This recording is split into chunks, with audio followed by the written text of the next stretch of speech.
Everybody, Zemanon and Daz joining you here for the first match of the Titan Esports Divinity League Invitational. It has been since November that we have joined you here in this league, but it's a new year, it's a new season of League of Legends, and it is going to be a fun night we have in store for you. Daz, there's been a lot of changes in League of Legends since November. Yeah, I mean, the preseason, as per usual, they decided to throw the baby out with the bathwater and completely revamp a number of roles. Jungle received some Pokemon, which is pretty good for you and I, Joe, based on the fact that we are predominantly Pokemon people. But they got all of the jungle fun incorporated over there. That's been a massive change. I think every lane received some love in some way. I obviously focused a little bit too much on the top lane, but we got a bunch of fun new items up there. Jungle, yeah, we can dive into that in a little bit. Mid lane got Rod of Ages back, which is probably the most underwhelming change that we've received. And we've now decided that ADCs and supports are allowed to play the game again, which I sort of disagree with, but I think you'll be happy about it.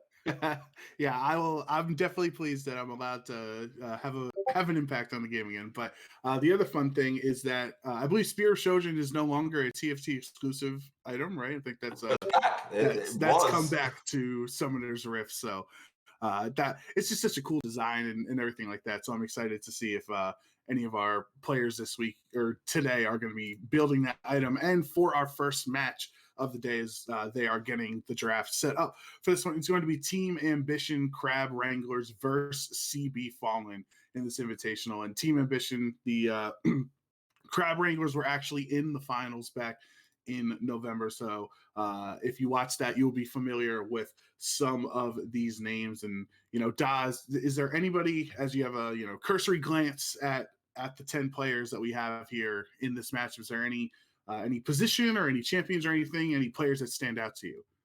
So obviously for me, I like to focus on the top lane a little bit. I think that's where obviously I'm most comfortable. But I do think that the two kind of players that we've got in the top lane between Kramer and Stubby are taking very different approaches to this preseason. What is kind of the focal point of how they play? Just looking through the last couple of days, I see some Stubby games on champions that I think are really, really strong right now. The Jax, the Cassante, even the Kled, which has a definite niche use, is really important. But then going back over to Kramer, kind of sticking with I want to say more of like a fighter angle than a bruiser angle. Looking at the Gwens, looking at the Aatroxes, certainly feels a little bit more kind of old school and maybe not as well adjusted to some of those more modern picks, more modern plays. Outside of that, I do always gravitate to look at the jungle, see where we're going in that regard. And a brand new jungler coming in for the Crab Wranglers, definitely somebody with experience on a multitude of champions, but not really picking up something to gravitate to this year. Up against Black Eyed Peas, picking up a couple of really, really strong junglers this year in the Trundle, in the Maokai, and a little bit of dabbling in the Amumu recently as well. So a lot to kind of be unpacked there in just the top half of the map. Of course, if you get a good strong top half, that gravitates down to the bottom half, and the bottom half has certainly got some unique choices in it. Well, so we are heading into the draft. So as the players get ready to draft in this matchup, I'll say my focus is on the bot lane, but not the ADCs where you would have thought, Dodds. It's the supports instead. Adam, who was great in that championship game back in November.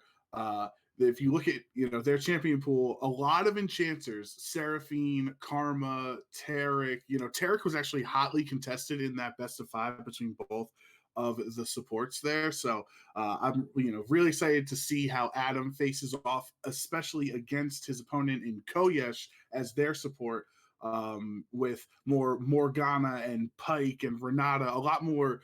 There's some engage aspects to it, like a little bit of Nami, but it seems like a lot more aggressive out of Koyesh compared to the supportive enchanter style facilitating for the rest of the team in Seraphine, Karma, and Taric.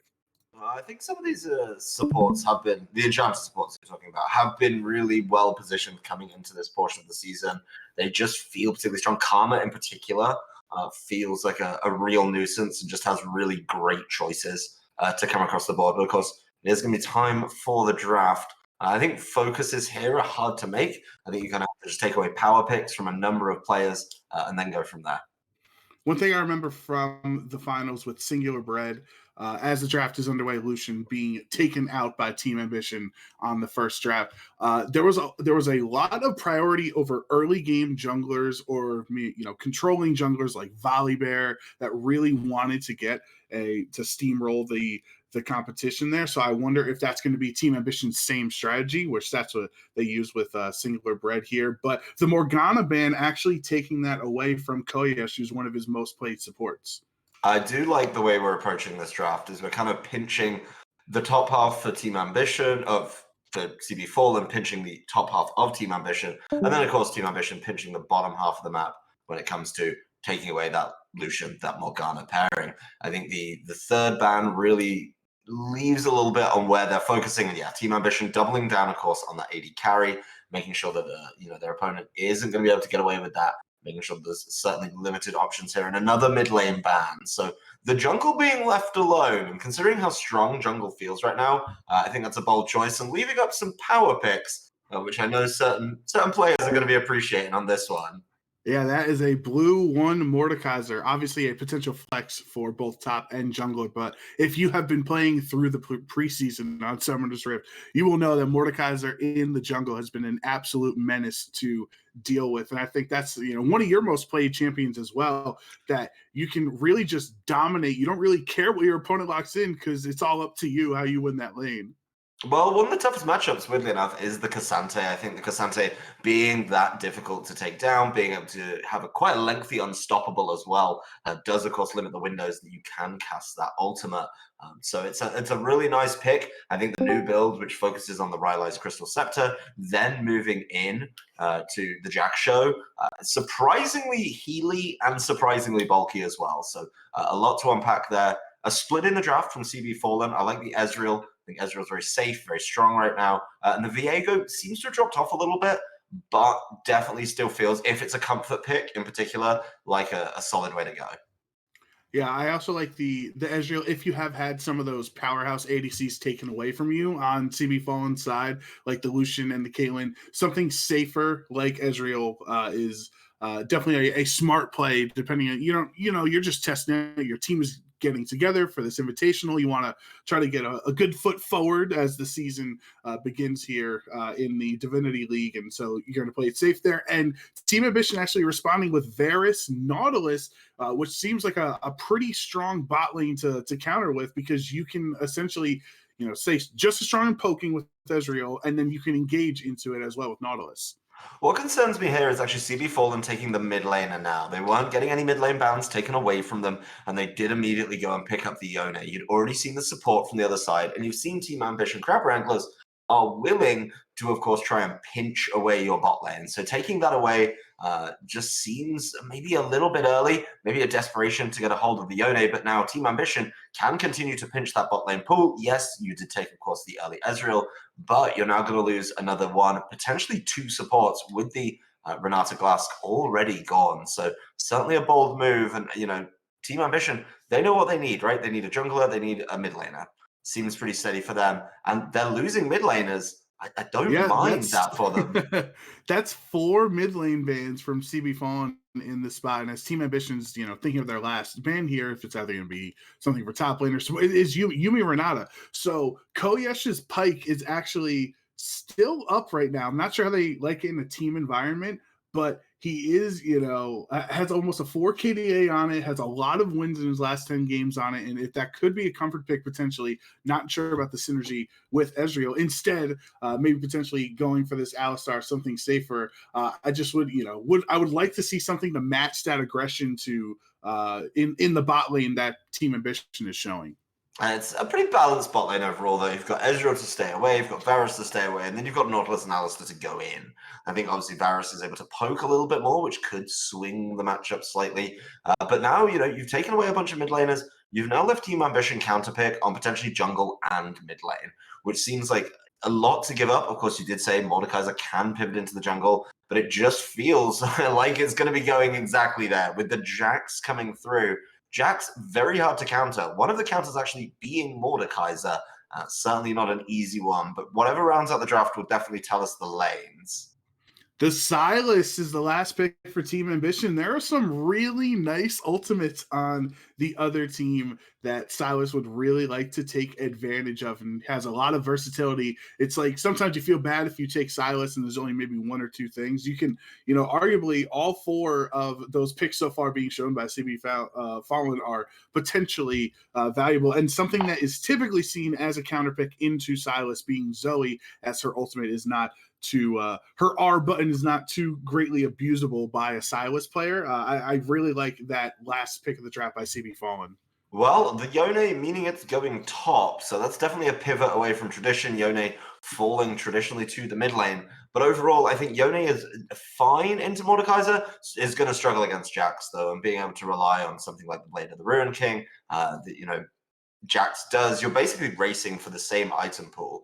After a while, though, Jax will get significantly stronger, and that is where I think this lane could swing. Of course, if the Yone gets ahead and snowballs with the help of a Viego, then we're in for a pretty tough lane. But I like the drafts from both teams. I think moving the Yone top is risky, but the Zoe feels very strong into the Silas being able to keep that distance. And it seems like induced on their history, they've been playing a lot of Yone top actually. So this could be something that they've been getting adjusted for the new season, trying to use that as a potential flex between No Name and Induced for the season. And I do, to give credit to the Team Ambitions, whoever's part of the draft composition, I really like that first half of the draft with by 3 bans you essentially got 6 bans. You banned Lucian, which got rid of Lucianami, Morgana, you got, it's essentially like Lux Caitlyn and Caitlyn Lux. So like you were covering a lot of different things with those drafts. You were able to actually essentially pseudo ban more than the 3 champions that you did. It feels really good, and being able to pivot the Mord could be really big here. Being able to put that Mord where it's needed. Honestly, Mord and Jax feeling very interchangeable. They both do very similar things to me. Like they both bully their lane after a certain time. Jax's is just a little bit later. I think Mord's is a little bit earlier. But the Silas pickup is where I'm really focused. Silas being able to take a Yone ult, being able to take an Ezreal ult, even an Alistar ult feels really good. And Zoe and Ezreal aren't exactly bad consolation prizes for it either. So lots to unpack there. When we come down to the draft, there's been so much focus on mid lane, and still Silas gets through. I mean, we saw back in the previous season, Silas always seemed to find a way, and I think this is going to be the real test of are the Crab Wranglers able to execute on a nice, clean Silas play. Yeah, I also am excited for this matchup in the bot lane with Varus, particularly because when you look at CB Fallen's team composition outside of Alistar and potentially Viego building some bulkier items, it's not really the craziest tank team that you would face. So is this a potential world where you can have the lethality Varus come out in the spot? Because you have some of your AD, if your late game AD filled out by Jax, by the time late game hits, he's going to have his 3-item power spike and be able to hit strong. So would you prefer Varus in the spot to go for some of the lethality upfront damage, or would you prefer the typical traditional crit Varus? I'm not a fan of the lethality Varus. We've talked about this enough, Joe. We've made our feelings clear, and I just don't think it's the way to go. I think if you're able to maybe get some early poke down, then okay, you could start looking at it. But the Alistar's still going to cause you problems. Yes, they are a little bit squishier. For a team fight, you're going to have to be doing a lot of kiting. You're going to have to be backing off this Ezreal, backing off this Yone, backing off this Alistar. I think being able to back off and kind of keep that consistent damage overall is going to be absolutely huge, because these guys are going to be coming forward. They're going to be attacking. They're going to be pushing. They're going to be looking for something a little bit else. And that is where I think you go towards the more traditional crit Varus and just kind of rack up that damage over time. I think that's where the real money can be made. If you need somebody to go in, all right, you got the Mordekaiser, you got the Jax, you got the Silas. Everyone else is going in, just stand at the back and deal consistent damage over the fight. Yeah, I also like from CB Fallen's perspective, their safe carries. Obviously, Yone is going to be a pivotal or a volatile, matchup against Jax. But with Zoe and Ezreal, you see the Mordekaiser coming, and you can be evasive. You can try to dodge that E, try to dodge potential Nautilus hook and things like that. I kind of like how the mixed match of some of their safer options in Ezreal and Zoe compared to things like Viego and Yone that really want to press forward, want to have try to get into the thick of things, and then let Zoe and Ezreal from the back try to bring things low enough for Viego to potentially get the ult resets. But like I said, I do worry that Alistar is really only that one main tank. Like, sure, you can headbutt away Nautilus as he tries to get in, but if Mordekaiser can get into Ezreal's face and he has already used the arcane shift, that could be, it can spell disaster. As an ADC, we've all experienced that when you get taken to the death realm and there's no escape. And the thing about this Mordekaiser as well is if the Mordekaiser turns up into let's say a 2v2 with the Yone and the Viego, their goal is to go forward, right? Like Viego wants to be dashing in with his ultimate, Yone wants to go in with his ultimate too. If one of them goes forward a little bit too churlishly and is then caught by the Mordekaiser with the ultimate, then it's a 1v1 on the outside. You'll probably, or you should be losing on the inside as well. So that can very quickly become a nasty 2v1 that nobody really wants to be a part of. Of course, Mordekaiser are able to roll around and cause problems. 2v2s just aren't fair with the Mordekaiser on your team.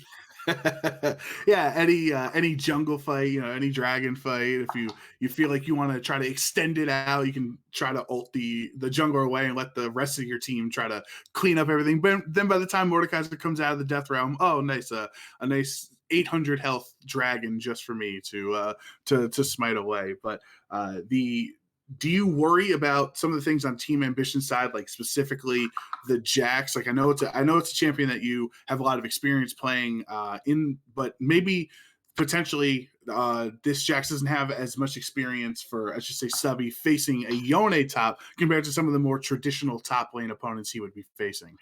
So I think Jax is in a really interesting position right now, and I know obviously when you look Diamond Plus, the general gravitas is to go back towards that Divine Sunderer build, which I do agree with. I think Divine Sunderer is a very strong item and cannot be ignored on Jax. But where I think there is a real big window for Jax players is being able to accept that you're not going to win that lane. It's hard and it hurts an ego. I completely agree, and I've been there before. But being able to pivot from the Blade of the Ruined King. Like, you have to go Blade of the Ruined King first. That is just a must on Jax. That's fine.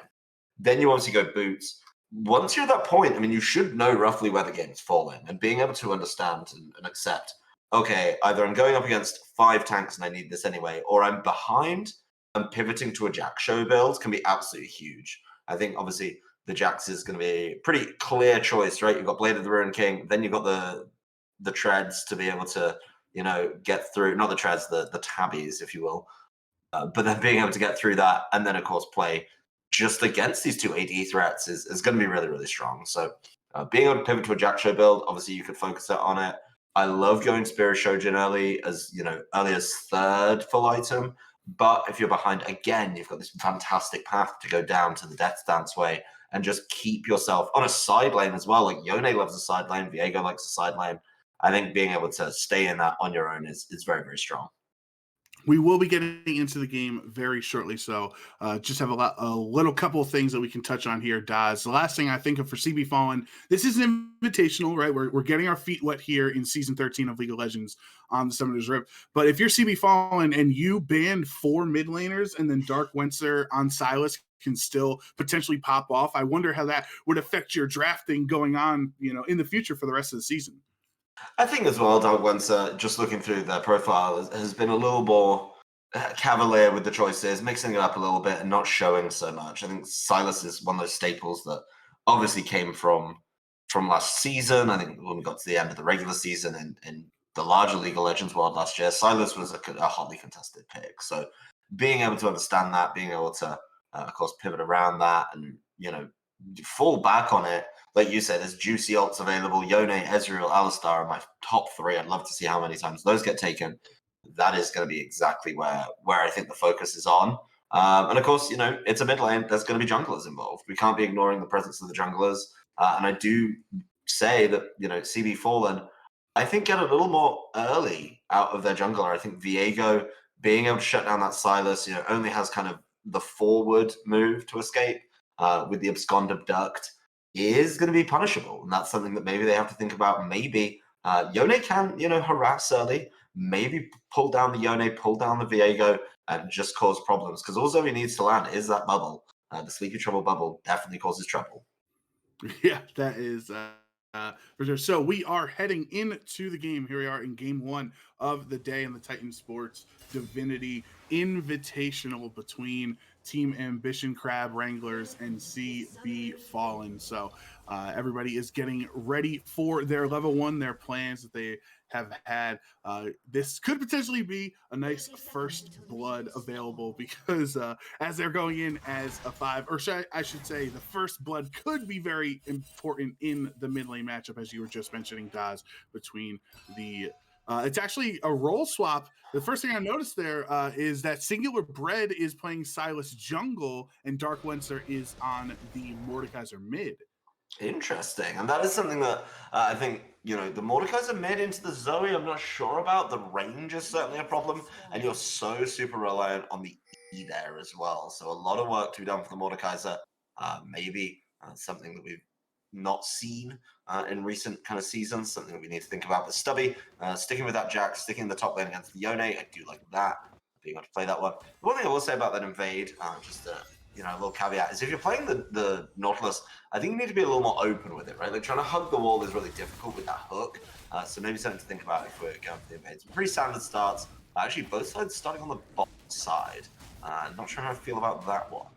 Well, yeah, that means they will be pathing top, and if there is a potential world where Yone and Jax can get into it right at the perfect time as either Lil Juice Pack or Singular Bread gets to the top lane. And right away, we're already seeing Stubby and Induced going at it. This is pretty much what you're going to see the entire laning phase between Jax and Yone. I think visually, from a spectator experience, these are two champions that are really fun to watch lane against each other because they both really want to have that domination. The problem is with that level 1, yes, you're able to, of course, stun him, but you need the level 2 to get that extra bit of damage down. And here we go. Oh, there it is. He's already down. Already down to only a couple hundred HP. It has to recall 2 minutes into the game. Well, there's the rush that you need on the level 2 in such a fighter matchup. But you can see the way this Mordekaiser and Zoe matchup is going.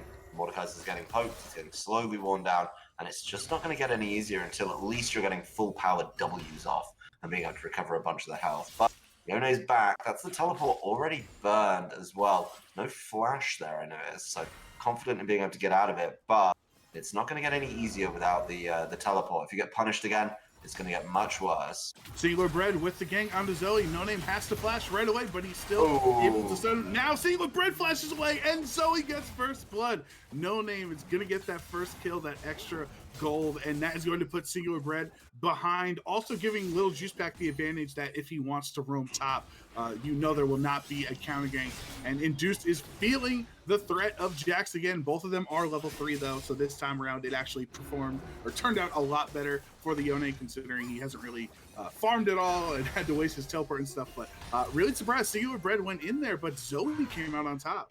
Well, a little bit of miscommunication there. If you notice, of course, the Silas goes with the Abscond and the Abduct, does land that, but then the E, pulling in from the Mordekaiser just wasn't in line, and Zoe was able to get out of that. I think if that hits, I think you're in a much better position, but without that, it's certainly a tricky one to be able to justify that gank. And Mordekaiser's about to start really struggling here. Another missed E, definitely not what you want to see when you're trying to pull this Zoe in. That's a really nice knock-up combo from the Alistar.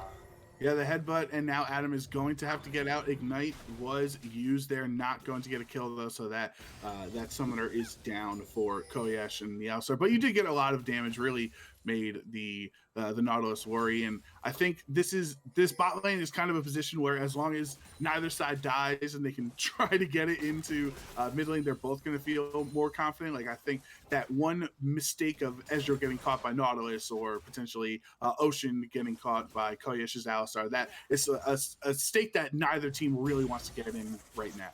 No, I think this lane is going to be pretty neutral for a while. Of course, the damage advantage does fall over to CBF being able to hold that one out. I think that's going to help them out significantly in the next couple of minutes.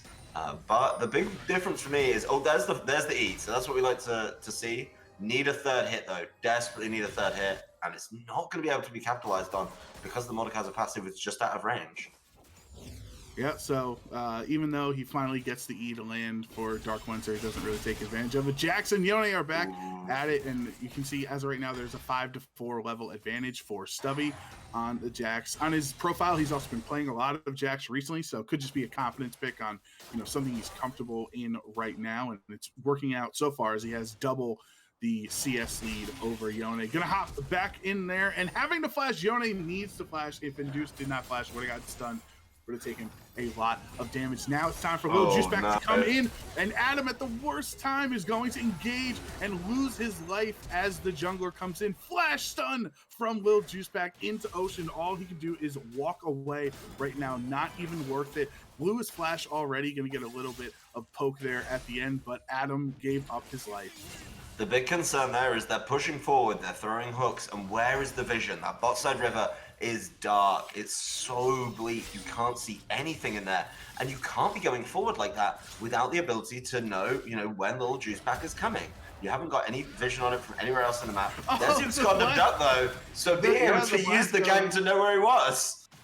Yeah, that's how you can get vision if you accidentally, jump right onto the jungler's head there. So Singular Bread back in the game, getting a kill there over Lil Juiceback. He knew he was obviously in the area since Diego had just ganked bot lane, but pretty funny to see them taking the blast going to literally go right into getting a kill.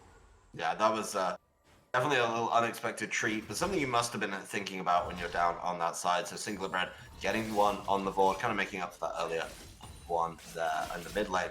This is where Stubby, I think, is slightly kind of going to struggle, because Yone does have access to the ult, is a massive threat early doors, but there's just no recovery available for Stubby right now, right? Not able to easily start healing up, just no parts of the Blade of the Road King completed. It's certainly going to be a trickier matchup and needs to push this advantage. There is, of course, a big 15 CS lead advantage, but needs to be able to push it.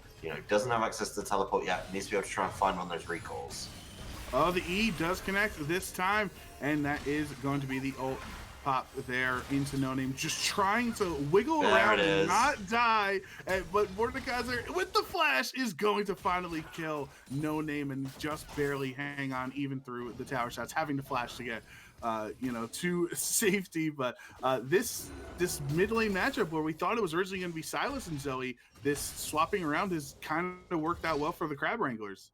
And the Crab Wranglers, Dark Wenser being able to heal up with the W, just pop the shield, heal it up, make sure to take those turret shots as well, feels a lot better. I like this a lot more from them as well, getting some vision down in the river, getting those hooks through once that vision is set as well. That's going to be really big for the mid lane. Just looking at the lines of wards as well, after I think that early kill, I think the Crab Wranglers really learned their lesson pretty promptly, and that whole bot side river is lit up like a Christmas tree. You should have taken it down by now, but that's absolutely fine if you need some vision in this game. Also saw Adam was on his Nautilus, just on cooldown, hitting the hook. Just in case, you never know when you can get it. I think that's how a lot of Nautilus players feel, or at least that's how I feel like a lot of Nautilus players decide to play the game. Just every 10 or so seconds, you're gonna go for the hook. But Stubby going in on Induce, bring him down to already under half HP. He has to go back in eventually. Yeah, Stubby was waiting for him to go back into his spot and gets the kill, even though Yone tried his best, but you knew you had to come home eventually, and when you did, that was a kill for Stubby. And that was a fantastic play. He got the stun after he'd moved away from his spirit, and then being able to come back and catch him when he had to return to it at some point just made a lot of sense. Singular Bread stealing Alistar ult, actually going to be able to use it right now, get a little bit tankier while they try to fight this. And no, they're not going to try to dive under the turret because of the status of the wave right now. Ocean would not have been able to help Singular Bread out that much. That is Silas ult down for the next minute or so, but a potential gank does not land for the Crab Wranglers, excuse me. No, not getting through that. The stealing the Alistar ult is great. I really do like it. I think it's one of the best to steal if you're the Silas. But the big concern is it's more of a team fight ultimate and feels like something that you really, really want around those dragons. So being able to, of course, push those feels a lot better. Little Juiceback in the bot side. Atom just coming down. I think this is much better warding from the Crab Wranglers now, understanding where they've made some of the mistakes. Those control wards are both paying off with a clearance on both of them.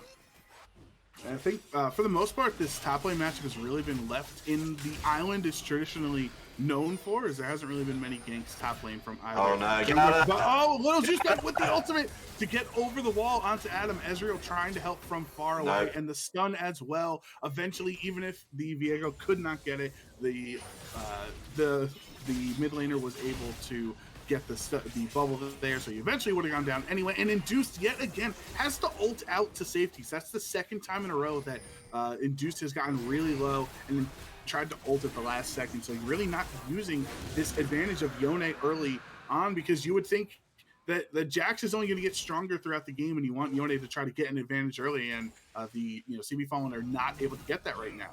Just as I was praising the warding of Atom, being able to push it too far is also a problem, right? Is like you had the river lockdown, you were doing very fine on that front, and then pushing it towards that blue buff just a bridge too far. That said, as soon as that went down, I really like what they went for, just moving over to the Herald, being able to take that, and that should allow them to push Stubby even further ahead. Stubby completing the Divine Sunderer. It is a big power spike. I mean, there's not so many tanks on this team, which is traditionally what it's used for, but it does show a clear indication to wanting to win that 1v1. Yeah, and just having that early power spike that you've completed your mythic when your opponent hasn't, especially because Induce is still just sitting on a couple of those long swords, and even trying to dodge and weave is not enough. Induce gets killed again. Lil Juice Pack finally showing up in the top lane, but a little too late to help out his poor Yone there. So that is another kill for Stubby, up on CS, up 2 kills as well, and up on the mythic, where Yone had to rush the tier 2 boots first, so he's really not that close. And that's the downside of Yone, and I think a lot of players sometimes miss this, is yes, it's fine being able to, run away with the spirit, but at some point, it's time to pay the piper and come back home. And when you get caught by that, you're definitely in a sticky situation. You're going to be able to be caught out pretty desperately. So kills nice and even now, but I think overall the pressure certainly feels like it sits with Team Ambush and Crab Wranglers. Yeah, and if you're a little juice back, you've had some successful ganks. You got a kill even in the river on Adam's Nautilus there. So there has been some moments that you felt like you had some use over the game, and you have a CS lead. You actually, Blade of the Rune King is completed on his side, so both junglers do have a full item. Yone actually dashing back into the stun from Stubby, and that is yet another kill for Jax. This is not what CB Fallen needs, and finally a fight is breaking out in the bot lane. Using his ultimate, the ult from Ezreal as well is used, but does not get a kill. Adam actually kills himself with that dredge line actually connecting. Would have been better off if it missed, and now Ocean has stayed too far ahead, and that is going to be a dead bot lane, giving some gold back over to CB Fallen. Singular Bread is going to try to get away. Viego stole Varus passive there, or turned into Varus, so tried to hit him there for a little bit of damage, but not enough for the kill. But that's something that could help CB Fallen back into the game.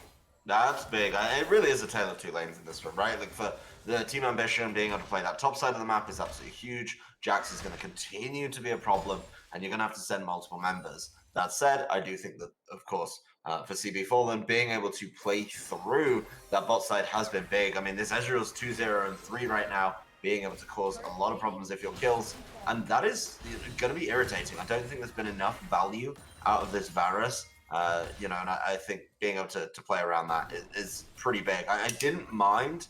I do think the build path is much better, but not really any pressure in the other lanes, and the jungles pretty even overall. So is it a solo lane or is it a duo lane that's better? We're kind of going to answer the question right now.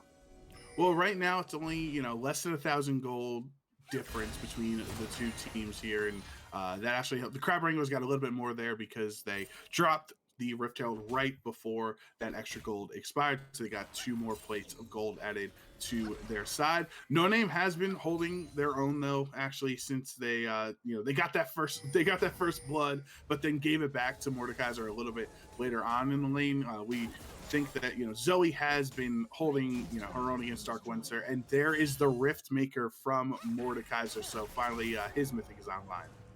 It's definitely an interesting choice. It's more aggressive, and at 1-0, it's a lot. But I think with the mobility of this team, particularly with the Ezreal, the Zoe, I really do think the Rylai's Crystal Scepter is certainly more important here. So we'll see if he's able to capitalize off this Rift Maker, see if the damage is there. This is a Zoe caught in no man's land a little bit, and obviously want to get the Zoe away from the tower, so then you can start threatening with that ultimate and trapping them in complete no man's land.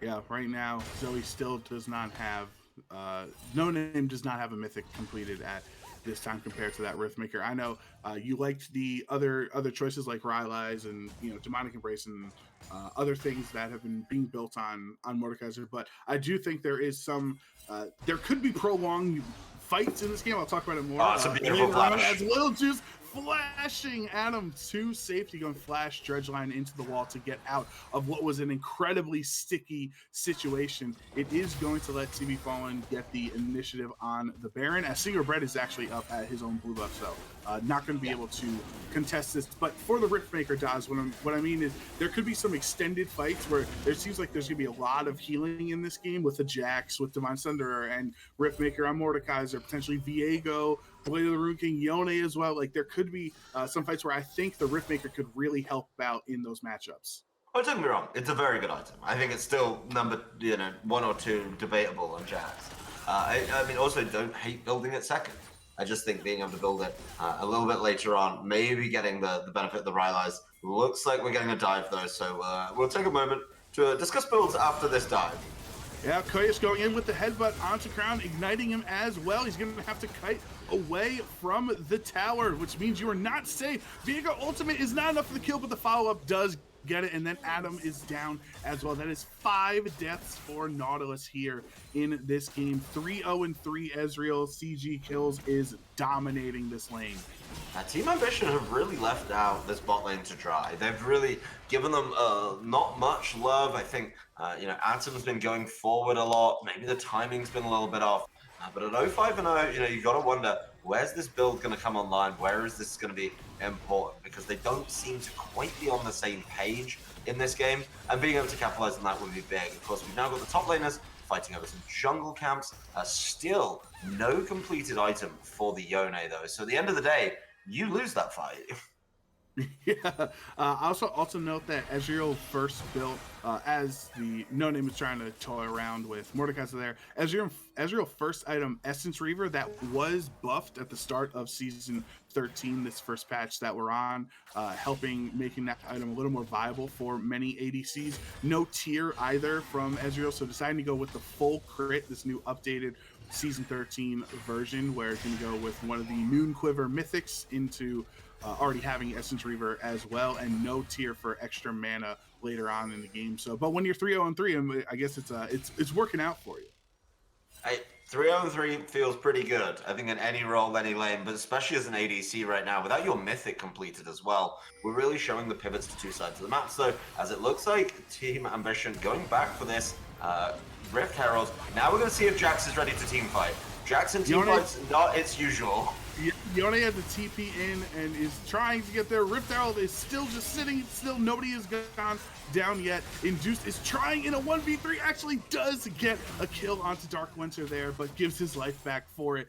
You'll definitely trade your 1-4 Yone to kill the Mordekaiser, and we have a 1-1 down on the bottom between the 2 ADCs. They are not a part of this fight. Will Juice Pack has to over the wall just to safety. Stubby can't see Viego. Now he's actually able to see it. No Name flashing away, and Singular Bread is able to take the Herald again. So blue side got Herald both times in this game. That was a pretty long fight there, but it looks like it comes out with the Crab Wranglers on top. That is a lot of spells expended just to get away from Stubby. Stubby showing just how strong he is. I mean, you're talking about 3-0-3. I like 4-0 too. And CG Kills being able to show off that strength, just walk up to the tower, bully Oceaned away and say, you know what, this is my tower now, you're not having it, there is the problem. The real big focus for both teams is going to be, one player. It's going to be the AD carry for CBF, being able to say, you know what, I'm going to come down to your lane, I'm going to mess you up. Of course, it's going to be the Jax for Team Ambition being able to cause those problems. Ezreal is so able to get away from these ganks, and there is now a very quick turnaround as, once again, this bot side of the river is just being heavily controlled in vision by one team, and it's going to be CV4. Yeah, and thinking of Adam here at 0-5 on the Nautilus, you kind of understand with these team compositions, once you hit the dredge line, there is no way out. So trying to be a little more picky potentially on which target you want to go for, because you will just get mauled by Viego, and Alistar's going to bump you away. And it's kind of a difficult position when you're a Nautilus from behind, because usually you want to have the confidence, you want to engage on your team. But if your team can't follow up, especially if Stubby's not there, like you have your singular bread it hasn't really popped off or anything here. It's tough when you land the dredge line and nobody else can follow up.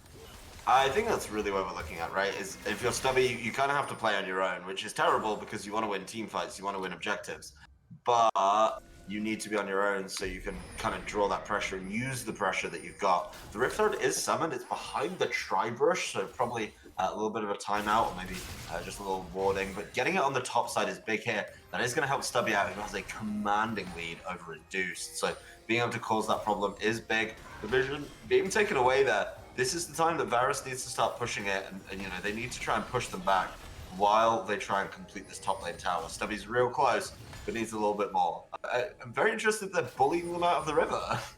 Verisalt is up right now, so that could be a way for the Crab Wranglers if, as they're trying to get this Tex Dragon, maybe having a good ultimate and start something right into the dredge line there. But as of right now, the CB Fallen is just not able to get in. Koyesh is actually trying to stop the dragon fight, and Adam goes down yet again, first to die in so many other fights. Yone with an ulti, but he's gonna have to snap back eventually. Can he get a kill before he's forced to? No. Sleeping trouble. Oh, and a shutdown for Ezreal. And Stubby goes down. A double kill for Ezreal. 5-0 and 4. And Induced actually helping out, making up for losing lane by helping win that team fight. I mean, there's a lot to unpack there. The one thing I will say is the Jax was so easy to handle. I think Stubby went in maybe a little bit foolhardy, coming in at 4-0, thinking, yes, I've got this. But there was so many plays around that. Being able to jump over the wall, being able to headbutt away during the stun was huge. And Stubby wasn't able to make that impact. And that's what I was saying a little bit before, right? Stubby needs to stay in a side lane. Because if Stubby had just stayed up for that whole fight, yes, they may have given up an objective, but they also may have just been in a much better position by taking a tower, an inner tower, and maybe an inhibitor. Also, as we highlighted that Verisalt was up before the fight, it was not used in that team fight there. So Dark Lenser was really trying to take the brunt of a lot of the force coming from CB Fallen, and he didn't really get any assistance out of Ocean to try to stun something, let that stun go right into Mordekaiser E, and then potentially try to just mow somebody down like one of the squishies like Zoe or the Yone there. So I think maybe not the most coordinated fight out of the Crab Wranglers in that spot, like you were mentioning. Jax could have stayed top. You can steed the dragon, but once you're all there together, they weren't really using that wombo combo synergy of like Nautilus into Varus into Mordekaiser E. Didn't really work out for them. It was definitely a little bit messy, and also going through the Alistar isn't very fun. I mean, look at that. They just caught him with the old Fnatic Death Brush, weren't able to capitalize on it. So being able to just walk away probably feels really, really good if you're the Alistar. I do like this rotation from Stubby, being able to go down to the bot side, cause those problems, but that is just not enough damage to be worthy of a Death Brush. But Koyas did flash for it, so you at least got a summoner out of it that he doesn't have for the potential next fight. You didn't get the kill that you wanted to try to get some more gold on your side, but you at least did take one summoner down, and the game has kind of slowed down a little bit. 2,000 gold lead for CB Fallen. The big thing for me is how do you get through this Alistar, right? The Alistar of 1-0 and 11, a fantastic performance from Kuyash. Where is the tank busting? And that's where I'm starting to get a little bit concerned, right? Is there's nothing built right now, at least on the Team Ambition side, that really says, let's burn this tank or let's get around it. I mean, yes, you could throw yourself an ult, but even if the Alistar's coming at you, if you're the Varus, then you're just going to be in a sticky situation, right? You're going to be in a situation where your ult isn't going to make it to the back line. I think that's going to be the big problem here. And I think while one lane has gone really, really well for Team Ambition, I think the gold doesn't lie, right? And you can see where that gold difference sits. It's the bot lane, and CB Fallen are just feeling really, really good. Of course, there is a slight discrepancy in the jungle as well, but I don't think that's been as impactful. Yeah, Lil Juice back having a little bit more, obviously, CS and then gold from the additional kills as well. But neither of them have completed their second item yet on the jungler side. So when you get to that point, you would have the big advantage there. Yone actually getting back into the game a little bit with Induced with that really great team fight down by the Dragon, getting 2 kills there. has somewhat evened it out to the point that Jax isn't even on a shutdown after that kill down at the Dragon fight. But Lil Juice Pack and CB Fallen are trying to clear some vision around Baron because we are 25 minutes into the game, so eventually something happens. But Dark Winter actually leading with the Q instead of the E, giving away his area there, so gave Viego enough time to actually dash out. Curious there, maybe E potentially might have been on cooldown there, but usually when you are hidden in a bush, you want to lead with your CC ability, which would have been the E. That's a slight misstep there, being able to allow your opponents to get away. But the focus of this game very quickly turns to the Baron. Being able to try and get that Baron in before that Soul Dragon comes up. I mean, Soul's coming up for CB Fallen, right? Being able to push that objective is something I don't think we've talked about enough. But every time it's been Team Ambition getting caught a little bit short around that Dragon Pit. Yes, they go in and clear the vision, but they've just never had that perfect Dragon team fight that I think they really need. And if the game is to slow down and maybe swing, it's only kind of 1600 gold in their favor. But, you know, if you can stop that slowdown from CB Fallen, you've got to push the button somewhere, and that's going to be a sticky situation. And Deuce is going to have to fight back, but No Name actually getting hit by Mordekaiser E that time around, and there is the Death Realm. No Name is not going to be able to get around. Try to dash around as much as you can to kill time, but it's still going to be inevitable. That is a kill for Dark Winter. Stubby is going to use the ward hop over the wall, but you're going towards Red Side. You're going towards their base. They're obviously going to have the benefit of chasing you down. Another kill for CG Kills. Jax has not been as strong in the last couple minutes as he was for the first 20, and that is going to give the Crab Wranglers the start on Baron, but you're going to have CB Fallen try to match right now. Are they going to be able to get down? True Shot Barrage used way too early. They didn't have the vision there, so they didn't know at what point it was, and that is the Baron for the Crab Wranglers. That's a perfectly good trade, but this is a huge Yone ult from Juice, grouping them all up, slowing them all down and preventing the backs as well. The big thing here is, with the backs, yes, you got the Baron, but the Dragon is going to be a focal point as well, as it is going to be the Dragon Soul taken for CB Fallen, so I don't know if that's going to be particularly the complete be-all and end-all. Taking that Baron is great, but you've got to start using it soon. The gold has even back out, both around 44,000. Each spot, Jax having three limited items compared to Yone. However, Yone has that double crit item power spike that he and your brother really appreciates. So it's not necessarily in a very bad spot for him to do easy down. A full item there, and check out the other lanes. Rift and Rylas needed for Mordekaiser, so maybe just an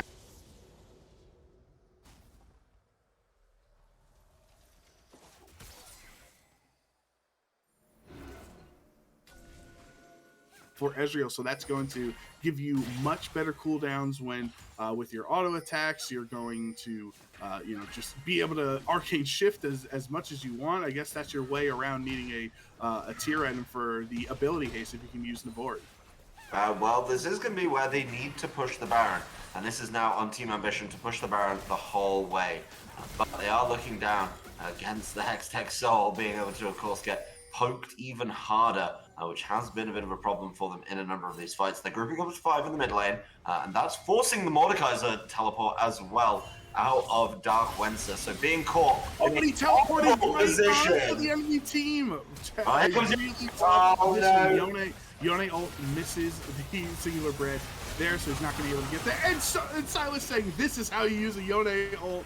Does get a knockup onto a lot of them, but unfortunately, because his team is not around to save him, CG Kills is going to get another kill, and this is just Ezreal's game. A shutdown for Viego. Lil Juice Pack is able to kill the Varus there, and that is 3-0 in that exchange on that fight. Demonic Embrace finally completed for Mordekaiser, but he completed it back in the shop while he's dead. It's not really helping the team at all.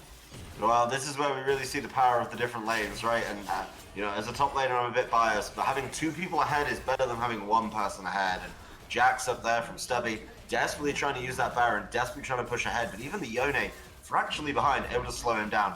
Nicely done from the guys on CB Fallen. They've been able to take some, the inhibitor in the mid lane, and then, of course, just leave and reset. So being able to go and help out against the Stubby feels really nice. But that team fight, just shows how far ahead I think Kills is kills, being able to back it off with the Arcane Shift, being able to throw out the Q, throw out all of the skills and just put down that damage just feels very nice. Yeah, I think just we can give a lot of credit to Lil Juice Pack because how the game first started, where Singular Bread was ganking, and we were like, oh, Viego hasn't even been top at all, as his Yone had died 4 times in lane or 3 times in lane.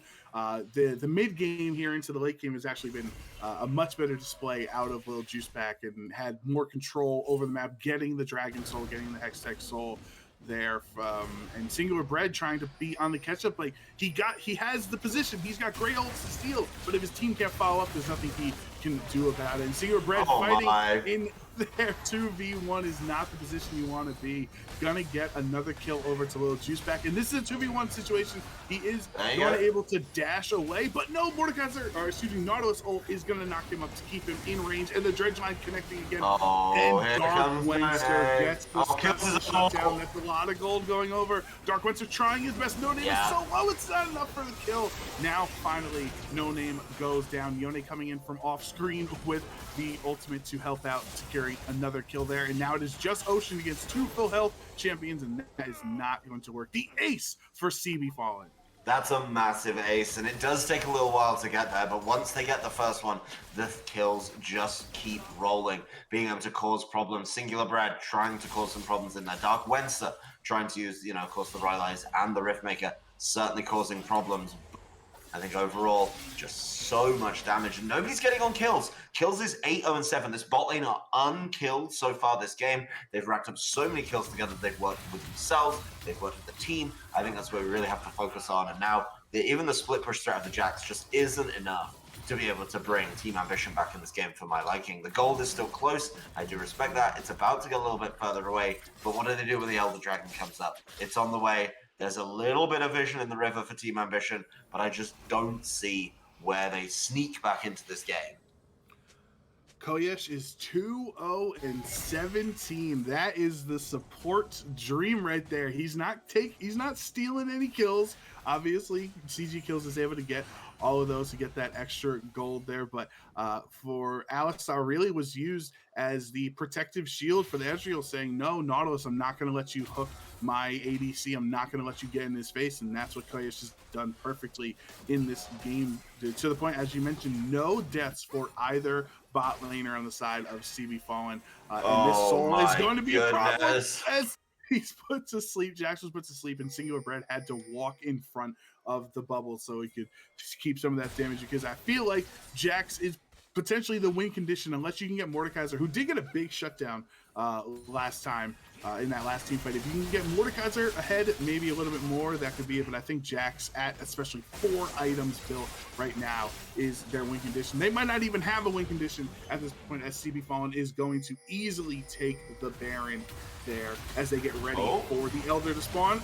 And actually Koyesh gonna headbutt Stubby right into Juicepack. He's gonna have to dash out, already at half health, does get a stun, and that is going to be shut down on Ezreal. Finally, he is going to die here. No Name is dead. Koyesh is also dead too. Viego is going to steal the Mordekaiser there, so he's going to be able to ult yet again, taking another kill with him, a double kill for Lil Juicepack's 8-2-7. Ocean really kiting, really trying his best, but a triple kill for Little Juicepack there. At first I saw the Nautilus, I'm like, wait, how did he kill his own teammate? Obviously the Viego taking him over, and now 9-2-7 for Little Juicepack and a free Elder. So really big for Team Ambition to be able to shut down this bot lane, but the problem is you still have Little Juicepack bouncing around, and this is very respectful, very smart from CB Fallen, being able to understand, hey, we do know the Jax is here, we do know the Jax is coming, let's just play keep away. He stole it! He stole it! Stubby steals the Elder Dragon. He's gonna trade his life for it, but is going to keep the Crab Wranglers in the game. CB Fallen made all the right calls, Daz. They took the Blast Cone away, they tried to keep vision, they didn't want Jax to get in, but at the perfect time, he steals Elder. But the smite there, clearly a little bit early. We saw the smite come down. We saw it land with about 200. The new smite is 1200. That is a number that not a lot of junglers are familiar with right now. Still something that you have to think about and be considerate of as you play this game. So maybe expecting another auto to hit before that, maybe expecting it to be a little bit different, or maybe just panicking that Stubby came over the wall. You can't deny a Jax getting in the pit. That is something you can do with, of course, the ward and the hop, being able to get there. But that is a huge loss and a game closer that would have been able to take away. And good job they were able to kill him before that happened. Yone was able to, be a pest for a couple seconds, but because every time he splits, he has to go back into the pit. So it's not like the traditional dash, which you stay over the wall and then you just keep fighting him and distracting him, as little Juice Packs would have been able. Juice Packs would have been able to finish it. But an engage from Induce there, actually going to bring Singular Bread down really low, having to pop the stopwatch there. Still, Mordekaiser going to get a shutdown on Induce. Going from 0-4 to having a shutdown is pretty big for Yone in this game. CG Kills also having to use his stopwatch there because he's so low. Arcane Shift to safety, but the Mordekaiser ult is going to able to get him to knock up, and a huge shutdown going over to Ocean. That's 2 deaths in a row for CG Kills, and he is just throwing gold over to the Crab Wrangler's side. Singular Bread stealing Viego ult and see if he's going to use it in this spot. No, for now, gonna back off a little bit, and so a 2-to-1 kill fight there going on the side of the Crab Wranglers. CB Fallen really needed to call targets there, and I think as soon as that stopwatch came down, maybe back off, wait again, and go back. This is now a 600 gold game. It's moving around a little bit, and it's hard to keep my eye on it, but that is a huge amount of gold to be handing over to Team Ambition. The target calling just wasn't there, and I think following where the Zoe is landing those spells, that's going to be absolutely huge. Being able to cause that problem is big, but with the Alistar, I expect a little bit better when you're fighting in those chokes. The Alistar got caught from Kuyash a little bit far out and wasn't able to capitalize on it as well. So this game is very much back to neutral. Of course, all the objectives will be coming back up. But, the Crab Wrangler's done a really, really good job of staying in this game, even though some of their lanes have been a little bit behind. And Ezreal has built the Quicksilver Sash at this point, selling the stopwatch. So wanting to have one way of getting in, potentially Mordekaiser E or somebody else stunning him. You can QSS that, even also the Verisol, which is currently active right now for the Crab Wrangler. Seems like a very safe option for that 6th spot for Ezreal.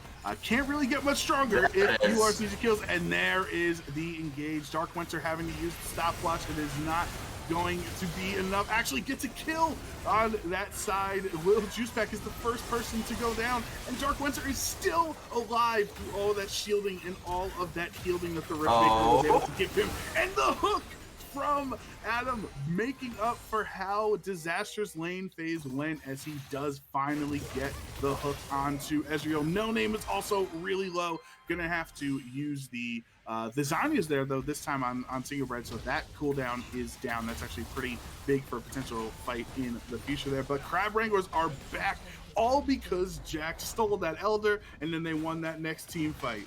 That is huge, and they've been pushing it from here.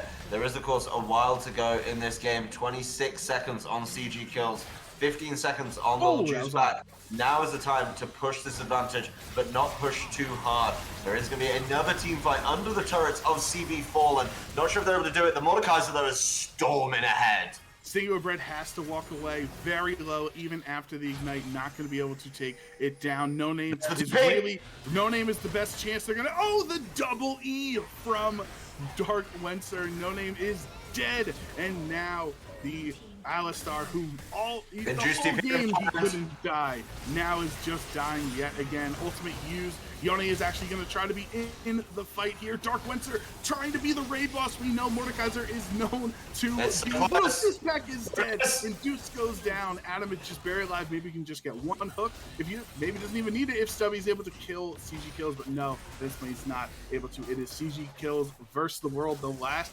stand for CB Fallen, if they can try to save this game. 4v1 as the waves are crashing and you're only half health anyway.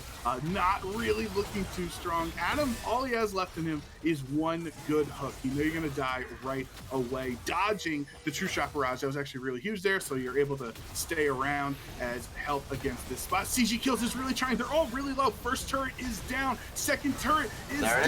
Koyesh is alive. The headbutt in, but it's not enough to take out, singular bread. Now Ezreal gets the kill. Stubby gets the last hit, and the Team Ambition Crab Wranglers win this game. Team Ambition Crab Wranglers saved by Stubby, saved by the Elder Steel, and that was the confidence they needed to go forward and be able to cause those problems and, of course, secure the win. I think overall there was such a clear advantage for CD Fallen. They were definitely pushing it along the way, but look at these gold differences, right? There was a massive difference early on for Stubby on that Jax. Dark Venser showing off right at the end of the game there just what this Mordekaiser can do. Of course, the big differences were in the bot lane, but even then, CG Kills kind of ran out of steam a little bit at the end there. Little Juiceback did have a consistent advantage, but wasn't able to find those juicy team fights that I think were wanted. Yeah, the biggest goal differential in this game is that it's close with the top lane and Mordekaiser. Both Jax and Mordekaiser 4,000 more gold than their opponent, and the most damage in the game. Like we said, Daz, Mordekaiser is an absolute menace. And although the game did not start out well for Dark Wenser, the more it went on, the more raid boss he became and was able to just stick around. And even that Riftmaker just made him so healthy that additional Omnivamp kept him around in so many fights. Well, the Riftmaker, I thought at the time was a little bit churlish, but it definitely worked out and definitely was able to come back and cause those problems. So really nicely done by the Team Ambition Crab Wranglers. I think the Jax definitely fell down a little bit, should have had a much more commanding lead, but in the end, all that it needed was the Elder Steel to be able to push things on from there. Yeah, I'm just trying to think how they, adjust. This is obviously the Invitational. Everybody's getting ready for the season, but there are more matches on slate this evening that we're going to be streaming as well. So just thinking the whole time, I'm trying to decide between is Viego or Ezreal going to win player of the game. I'm looking back and forth. Their stat lines: Viego's 2-9 at one point, and then the Elder Dragon steal, and then the answer is clear for us with Jax. Jax was definitely the difference maker there. It's a tough champion to play against. I don't think there's anything wrong with struggling against that one a little bit, but certainly a lot to go through in that game. I mean, Team Ambition Crab Wranglers were down on kills the whole game and down on gold, but they found a whole bunch of opportunities, and I think they played certainly a more rounded and a more thoughtful game just in the team fights as well. Well, that game was really exciting. Daz and I need to take a break, so we are going to take a quick intermission here as we get prepped for the start of Game 2 here on our Divinity League Invitational on Titan Esports. So we'll be right back.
Oh, I got this. Don't worry about it, Romeo. I got this. Yo, we out here. Welcome back to Game 2 of the Divinity Invitational Tournament. We just were graced by the incredible Zim and Daz on the casting desk. Now you are joined by none other than Goose and the legend Wherefore Art Thou, Romeo. How's it going, Romeo?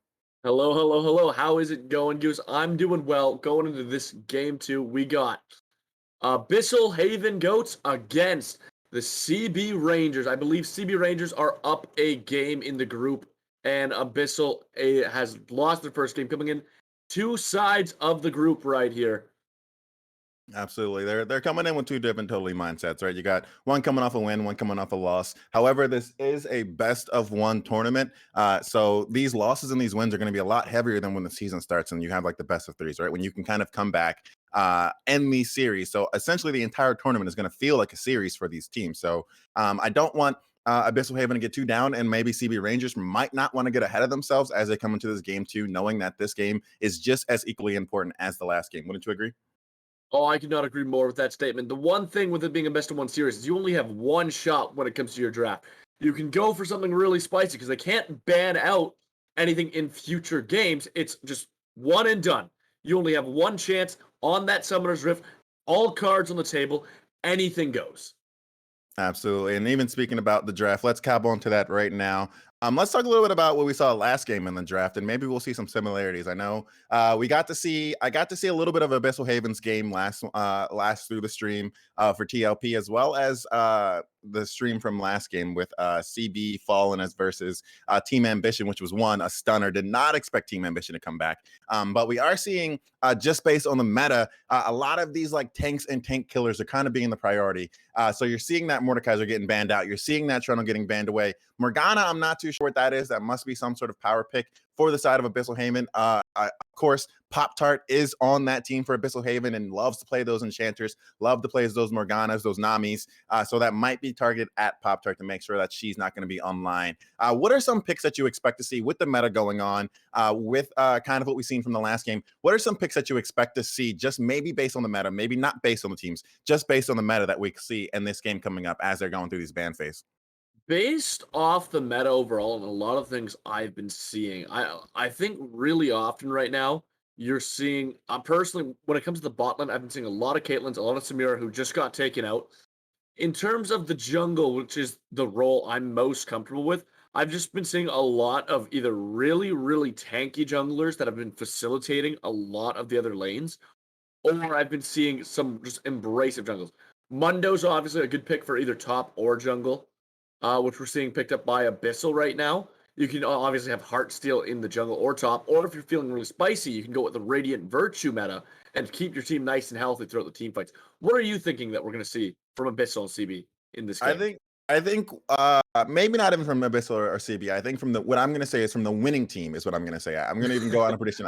This is what I'm expecting to see from the winning team. As everyone is aware of, right? Tanks are kind of just tanking over the meta. Health is like the strongest stat you can build right now, and as a result, right, if you're looking to counterplay that, you're going to be looking to kind of getting those champions that can do percent health damage. So you're going to see the Twitches, you're going to see the Zax, you're going to see the Mundos, all champions that fit that meta, right? Either you're building health or you're building health shred. One of those two are going to be coming out of there. So I think the team that's going to win is going to build more champions like that. That's why Mordekaiser is such a powerhouse now. Jack Show is just taking over the entire show of League right now. So you're going to see a lot of champions coming out with that. This Neela pick, however, is interesting to me. I don't see that too often, and is more of kind of that what I would consider a caster ADC, which doesn't seem to be too strong, although we were just proven wrong with kills and that Ezreal. And the Soraka coming out. But as we see kind of that Neela Soraka bot lane, who do you think can kind of match that intensity, that kind of shielding or that healing that you're going to get from the combination of those two? Who do you think can match the Twitch in that bot lane as a support for CBR? Well, what I think is interesting is that Twitch might not even be the ADC. I've seen Twitch support constantly. Like AP Twitch support has come back in full swing with this meta, bouncing from every lane. Whatever they decide to pick here, it looks like they're going to go with the Zyra. That's an embracive bot lane to go against Nyla. They got some range on her. They got a lot of CC they can use. And if they catch Soraka off footing, even for a second, she's going to go down really hard.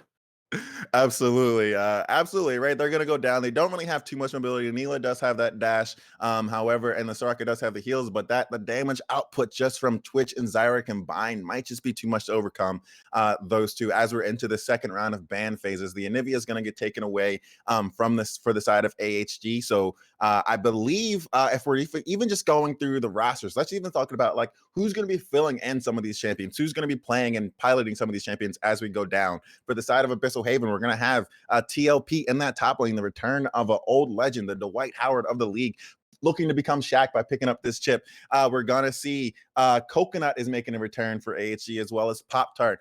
For the side of CBR, I'm not too familiar with the CB teams, so there are going to be a lot of new faces for me. Maybe not so much for you, but we're going to see Krama over there, as well as Barrock and Peacemaker matching up in the top, the mid, and the support. We're going to talk about the rest of the teams, the rest of the players as they get drafted. But what I'm seeing from the side of AHG right now, Romeo, which is like kind of funny, kind of interesting to me, is that everybody on the side of AHG, and maybe they'll mess it up with this next pick, but everybody has some form of healing, some strong healing, shielding potential AHG. Do you think that healing is like a big stat right now? Do you think healing is like a big playmaker in some of these champions? Do you think that's like what I'm looking to have in my composition is a lot of healing?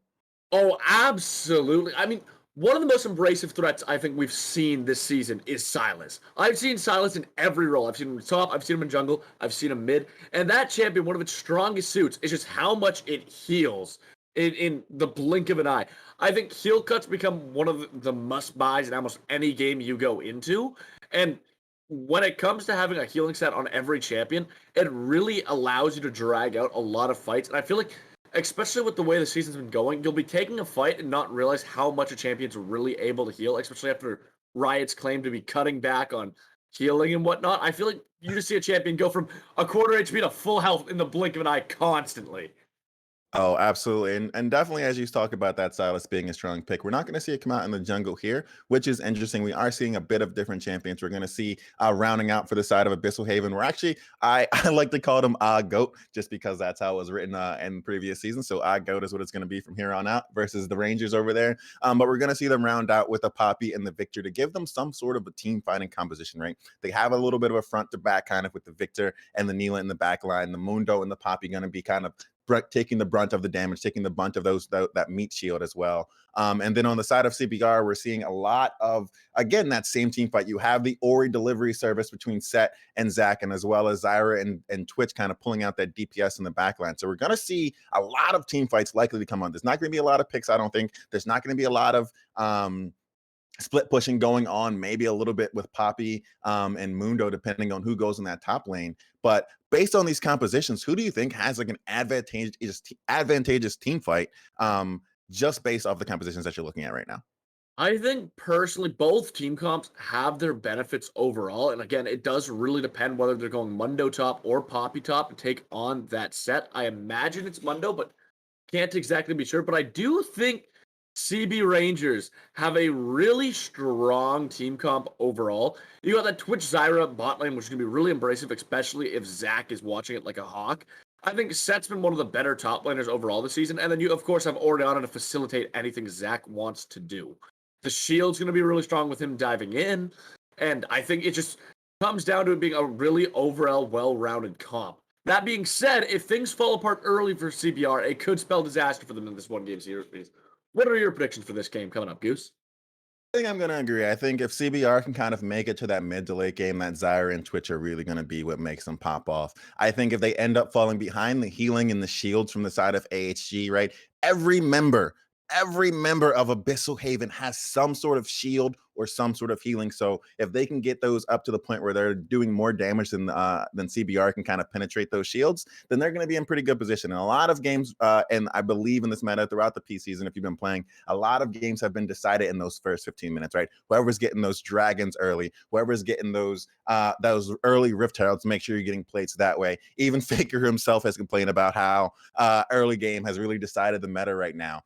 So I think that's going to be exactly what we're looking at to watch. I think the lane to watch, however, is definitely going to be that top lane. I think Set will be kind of the impact maker, the difference maker, depending on whether he's going up against Mundo or Poppy. If Set gets ahead, it's just usually it's almost unplayable. It just does not feel good to go up against a set that has a lot of priority, a lot of dominance, and that's just going to set up the rest of CBR to really take over the map. So that's what I'm looking for. We got the predictions as well going up in the Twitch chat, so make sure you get those channel points betting up that way. I think if I'm putting my points on somebody right now, Romeo, if I'm like double or nothing, it's like playoff showtime. As much as I want to ride or die for my homie TLP, I gotta give it to the Rangers. I think the combination of Twitch, Zyra, Set is going to be too much for Abyssal Haven. I think they have the momentum coming into this game. I think, and I think they have a little bit of something to prove because I haven't seen too many CB teams and Titan thus far. Would you agree with that? Do you think I'm like out of pocket with this? Do you think I'm like really just like not making anything, making these things up, or do you think that I might be onto something with like the CBR Rangers here? I think if I'm right, I believe I've seen the CB Rangers play in one other league at the moment. They were performing pretty well. I'm not sure if I'm crazy, but I think they're in Phoenix. That being said, with momentum in a tournament like this, I think it means a lot more than a lot of people give credit to when you're going into a match at just having won versus just having lost. There's a big morale boost to your squad knowing that this match, you're able to be a little bit more comfortable. It's not necessarily ride or die. With Abyssal here, they need to win if they want to advance this tournament. They need to pick up a win if they want any shot of getting out of this like invitation group stage. So they got a lot of pressure on them. That being said, I don't necessarily know if they are the underdog. I think their comp is like, if they go even with their comp, I feel like they're doing better than Rangers. Like the onus is on Rangers to do a lot early if they want to win the game. That being said, they have the comp to do so. So I definitely don't think a prediction on CBR here is bad. Judging by the way chat's thinking as well, there is a lot of channel points right now on the Rangers and very few on Abyssal. But that doesn't mean Abyssal is the underdogs by any means. They just need to get through the early stages of the game, surviving, and they're already ahead of the Rangers. So it is a really close game. Overall, again, I have to agree with you. I do think the Rangers have the momentum and they have a nice comp to pull off. But I don't think that by any means that Abyssal are the underdogs in this game.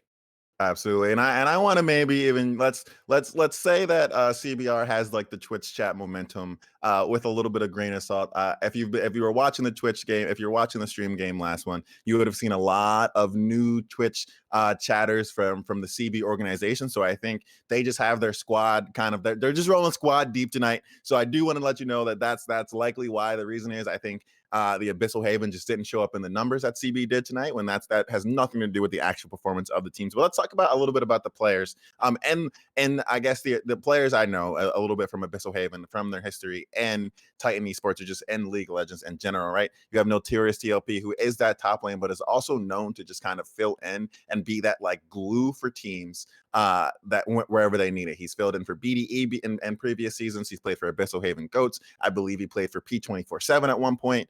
You also have Coconut, who normally is seen in that bot lane, going to be in the mid lane for AHG, and then Pop-Tart, of course, and her legendary support roles. Going to get locked in on that Enchanter, that Soraka, but also filling out the rest of that team. You have in the jungle Y Sadness, who is a new name to Titan Esports, as well as Dog Davis, who's going to be their ADC. And I think we're going to be looking to see if they can make their rookie debuts and make a really big splash in the league this summer or this winter. Oh my God, it's been 60 degrees, so I've been a little confused.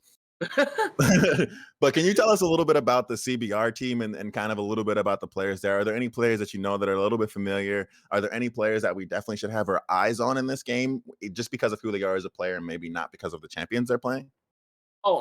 So with CB Rangers coming at their top lane, we have none other than Krama. I haven't heard a whole lot about Krama, but judging by their match history, they're off to a pretty good season this 2023. They definitely that makes one of us. So I'm rocking a 30% win rate, but it seems like Kirama's not doing too bad for himself. Then in the jungle, we got none other than the greatest band, the Black Eyed Peas, coming in. Let's go. So they've also kind of been on a tear, 83% win rate in the 2023 season after 7 games. So far, judging by their solo 2 stats, they've been going pretty well. We also have Barok, who's coming in for the mid lane, Arcs Knight, which I believe I've seen his name pop up before, coming in at ADC, and finally, The one I've heard of the most so far is Peacemaker, who's playing in their support, going to be playing on the Zyra this game. I've heard Peacemaker's name. I think I've seen them play. I don't know if it would have been on Rangers or a different team, but I remember recognizing them from a cast I did in recently. So I imagine they would have went on a tear if I'm recognizing their name. So that might be a thing to watch out for on CB Rangers. Okay, little Peacemakers versus Pop Tardone going on in that bot lane, little supportive combat. But I will say to mention for CBR, what we do know is just the history from the last game, right? They did beat off Za, who were a force to be reckoned with in the, I believe, the summer split of Titan last year. So they did knock off Bally and Kobe and Nifty, who were kind of just dominating for a long period of time until Team Ambition came along and kind of ruined their run. However, knowing that they can kind of go toe to toe with Off Za, shout out to those people over there.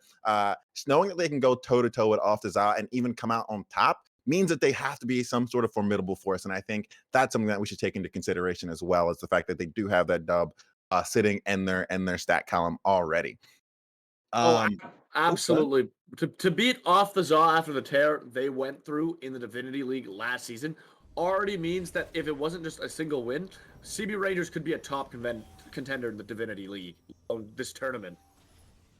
Absolutely. And this is only going to get us more and more excited as we get on to the Rift for Game 2 of the Divinity Invitational Tournament for Abyssal Haven Goats versus CB Rangers. It looks like we're going to get a normal 5-point start, maybe a little bit of shiftiness coming out of Ark's Knight on that stealthy twitch there, but probably not too much coming here in this early game. Like I said, I believe the top lane is going to be where a lot of our action happens in the early game, and we already and it's already off to a good start. Would you agree with that? Do you think that we're going to see a lot of top lane action? It seems like top laners have gotten a bit more of a prominence in the meta now that they have items like Jack Show, they have items like the Embrace item, they have items like the rework of the Sunfire items. Do you think that top laners are where matches are decided, or do you think it's still kind of in these like showmanship, these high skill positions like mid lane or ADC?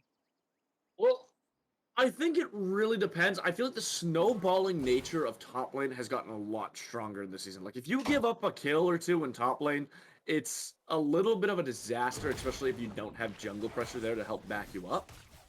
But that being said, I also feel like an ADC is more likely to carry a game than a top laner on average.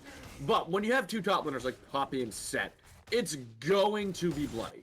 I don't think there's a way around that. Anytime I see a Set in a lane, he's either going 0-10 or 10-0.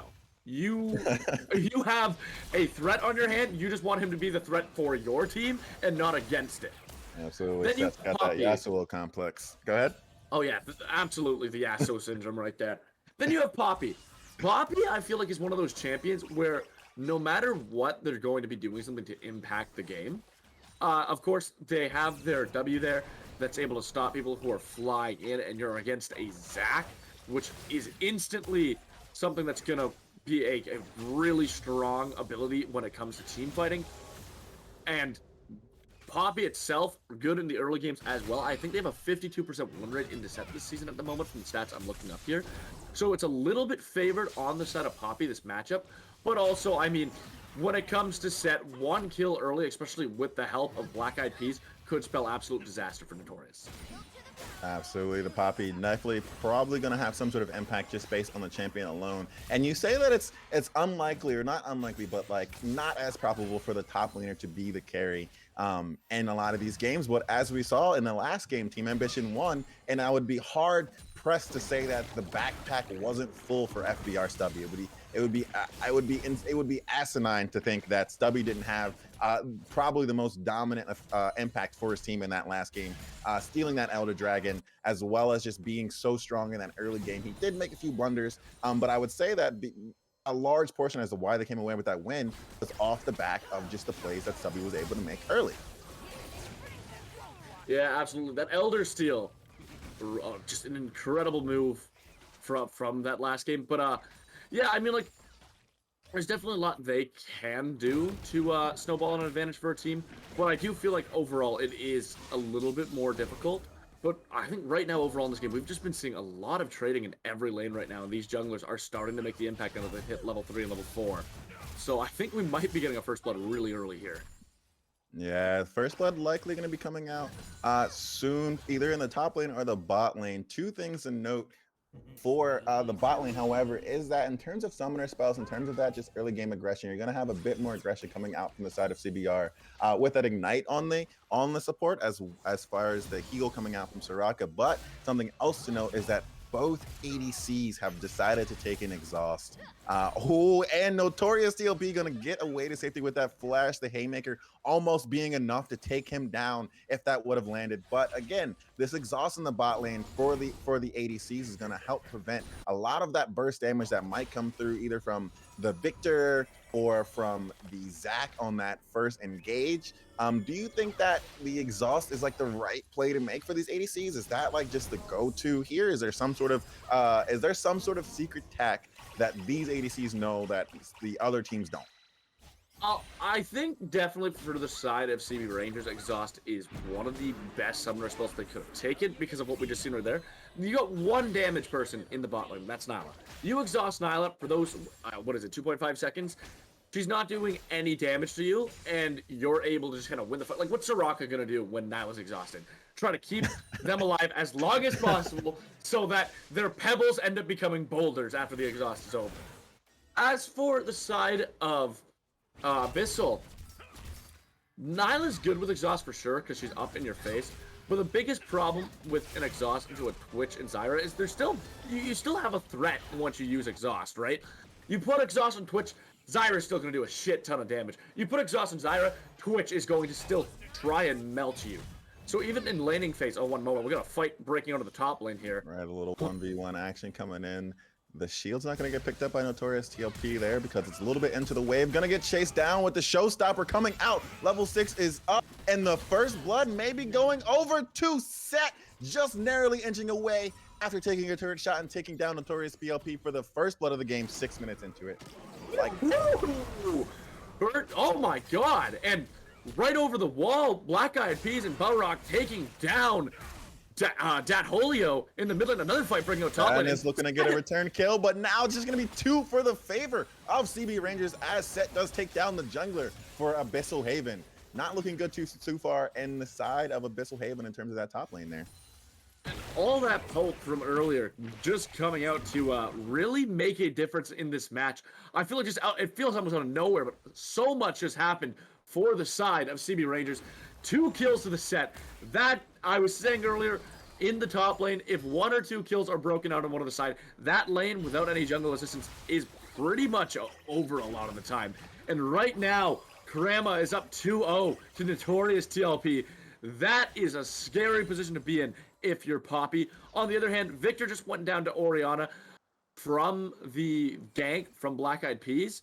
Really well executed overall. A lot of summoners burned. Victor not going to have flash for another 5 minutes. Notorious' flash is still down for another 2.5 minutes if Black Eyed Peas kind of want to do something about it. But it looks like Dog Davis trying to pull something back in the bot lane here. Both flashes are going to get blown as Abyssal Havens are looking to make a play in the bot lane, maybe to recuperate for some of the losses on the other side of the map. But Black Eyed Peas is here. The engage lands. He's going to get stunned up. Dog Davis goes down. The exhaust comes out. Both are stunned up. Neela is in their backline, hitting all 3 at the same time, but it's not going to be enough damage as Arc Knights is still blasting away, but goes down to why Sadness.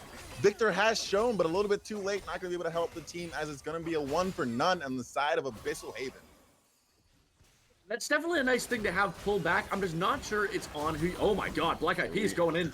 And the re-engage, looking to make something happen or just clear that wave a little bit. Maybe not too much. Let's not get too eager. They are looking to fight, but maybe not so much right now. But what were you saying? Well, I was going to say it's a good pullback from Abyssal, but I don't know if it's on the champion you want. Don't get me wrong. A kill on Mundo is never bad, especially if you're going Heartsteel Mundo, which I believe he is with that actually, I think he's building Sunfire first at the moment. I could be wrong though. But for the Mundo, I do know that is not a Sunfire Adam. I'm not familiar with the builds. Maybe crazy. I'm not familiar with the builds too much right now, but all I know is that I know Sunfire is just the Bomby Cinder and the Cloud. I know it's not Heartsteel, so it might be Radiant Virtue. I'm so sorry. I'm trying to check. Yes, okay, it is Radiant Virtue he's going with right now. So he is going the Radiant Virtue build on Mundo, which honestly, it's even worse for the kill to be on him. Because right now, one of the things you definitely want is your Victor or your Nyla to get ahead. And although Nyla had to pull out in that fight, it still feels really rough for the Son of Abyssal, where your pullback kill is on Mundo, who seems to be building Radiant Virtue for Nyla, Victor, and Poppy. Now, that being said, I think heal cut becomes essential, and Peacemaker already knows that with that Oblivion Orb. When on top of having Soraka heals, now you're going to have Mundo, who's going to be healing his team with Radiant Virtue. Like, that gives the Oblivion Orb so much value, especially when it becomes the Morellos. And is going to get bursted down by the Orianna and the Twitch combination there. Victor not having a good time in this mid lane, down 20 CS, down 2 deaths. The mid lane is looking to be in favor of CBR here. Yes, it absolutely is. They got a 2-0 Orianna, a 2-0 set. What do you think Abyssal needs to do right now to start coming back in this match? I think Abyssal just needs to slow down. I think they're forcing a little bit. That gank in the top lane was a little suspicious, knowing that Notorious had just died and the wave was heavily stacked in favor of CBR. These ganks are coming out for the side in the mid lane, so they got to be cautious of the Zac just coming from all angles, and that's really what it's been. It's been that Zac element of surprise that has been giving these ganks the needed advantage they need to actually come out successful.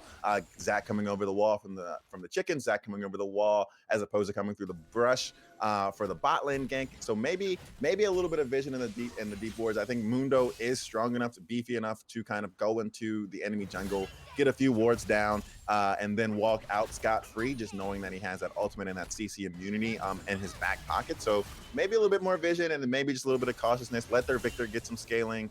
They don't have too much early game damage outside of maybe a Poppy in that top side, but Set's already ahead, as well as Neela and Sirach are going to be kind of more of the healing enchanter extended team fights. So I would say maybe a little bit less trading in lane, maybe a bit more fighting around objectives in those team fights where your entire team composition can come to play. Yes, and I think one thing you did mention about Zac going over the walls here, something we didn't really mention in Giraffe, but one of the biggest things that's not necessarily a stat this season is the element of surprise. Champions who are able to hit you from any angle have been huge this season, especially when the map is very dark, which for Abyssal right now, it appears to be everywhere but that bot lane that Zac can hop pretty much from anywhere. He can hop from Raptor's Pit, hop from the bushes. They got nothing lit up on their map outside of that bot lane right now. So for Zac, a champion that's so good at using that element of surprise, he can really come at top lane or mid from anywhere like we're seeing just now. And there he is, coming back again. And that Rift Tower is going to get dropped. The first tower is going to go over inside of CBR. They are going to get knocked away from that Keeper's Verdict, but it's not going to be enough to stop the Rift Tower from going down. The ultimate does come out, and the shutdown over for the side of AHG. Let's go. A little fighting chance from Victor in that mid lane, showing Orianna that she's not going to be able to bully him in this lane. Another one going to get picked up by Notorious TLP in the top lane as there's more kerfuffling going on in that bot lane.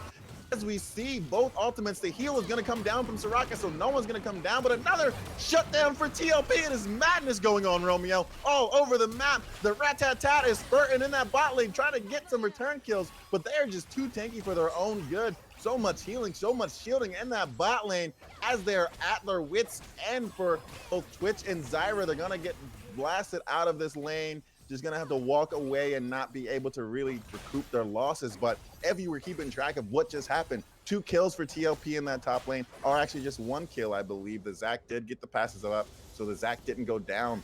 But then also Victor got that return kill for in the mid lane, and then in the bot lane, a lot of ultimates came out, but ultimately no kills were there. But it was a lot of action overall. Well, you're starting to pick it up here, Romeo. We're starting to pick it up. Oh, we absolutely are. I think over top lane, Krama overextended a little bit, hoping that Black Eyed Peas was going to follow him up, and Black Eyed Peas was able to follow him up just a little bit later than he could have hoped for. I think that's why Krama didn't burn his flash to try to get away. In that bot lane, a massive play coming out from Abyssal, forcing Zyra and Twitch to lose a wave and head back. Almost got them both, weren't completely able to, took a lot of tower shots on the Mundo.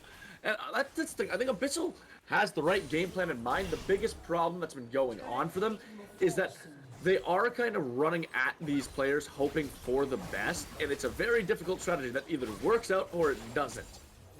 And right now, with Nyla, it looks like it's working out. Absolutely, Nyla. In fact, I think Nyla is utilizing that secret element, that secret stat that is not really listed, that element of surprise coming out with the Ravenous Hydra first item. I don't know about you, but that's not what I was expecting to see first built on my ADC. As Zach pops in, tries to steal it away, does not get it. The gravity field comes down, stuns him up, and now the plants are out. Zyra's State of Play does not hit anyone. The Showmaker is going to take down the enemy. Who did that take down? The Neela? Okay, it did take down the Neela as well. And then they're still chasing. Zach is on the prowl as Victor is running for his life. Can Darthalio get away? Oh, Black Eyed Peas said, I'm here to stay, and one more hit will do it, but no, Pop Tart come to the rescue, and down goes Zach to the turret shot, and that's going to be a 2-for-1 for the side of AHG, as AHG also picks up that dragon. I mean, with them picking up Dragon, it's arguable that it's basically a 2-for-2. That Dragon's giving a lot of stats. Now, I don't think I've seen it, but what's the soul right now that just came onto the map? I am unaware, so we'll wait for the camera to pan back over that in just a second. But again, I want to maybe even hop back to this the secret element. Like Chemtech. Can you see it? Oh yeah, it has to be based on the map. Plants. Chemtech soul. Let's go. Shout out to hold on. Shout out to Lucan for just helping us out there. We definitely appreciate the plug right there. Definitely showing us where the dragons are. But it is definitely going to be that Chemtech. And do you think Chemtech is now in a balanced state? Do you think I know when Chemtech first came out, maybe a year ago actually, was when they first introduced the Chemtech. So when you could come back and revive, you pretty much had a Cyan passive. Now the effect is that when you get below, I think like 30% or 50% health, you get like some bonuses to like armor and health. Do you think that's like a fair dragon to have? Where would you rank that as far as the dragons go now, with Hextech, Cloud, Infernal, Ocean, and Chemtech? I mean, it's definitely not as good as it once was, thank God. But, oh, wait a minute. Again, the Black Eyed Peas is on the prowl. Everybody, let's get this party started as the Zyra plants come out. Gonna get knocked up, and down goes Dog Davis. The heals aren't gonna be enough this time, as they're just gonna walk away with that one free kill. But Victor is here, trying to get the return kill, as well as Mundo. And I think we might be starting to see a minor lapse or a minor flaw in the composition of AHG. And what I believe that might be is that they don't really have a strong engage to really kind of return some of these ganks, right? If they want to choose an engage, they have to hope that Zach or Set or somebody from the team of CBR is already on top of them. They don't have a strong engage kind of, and they kind of just have a run at you composition is what I'm seeing. Am I seeing things, or is that kind of like, is that also a flaw to you as well in the composition of AHG?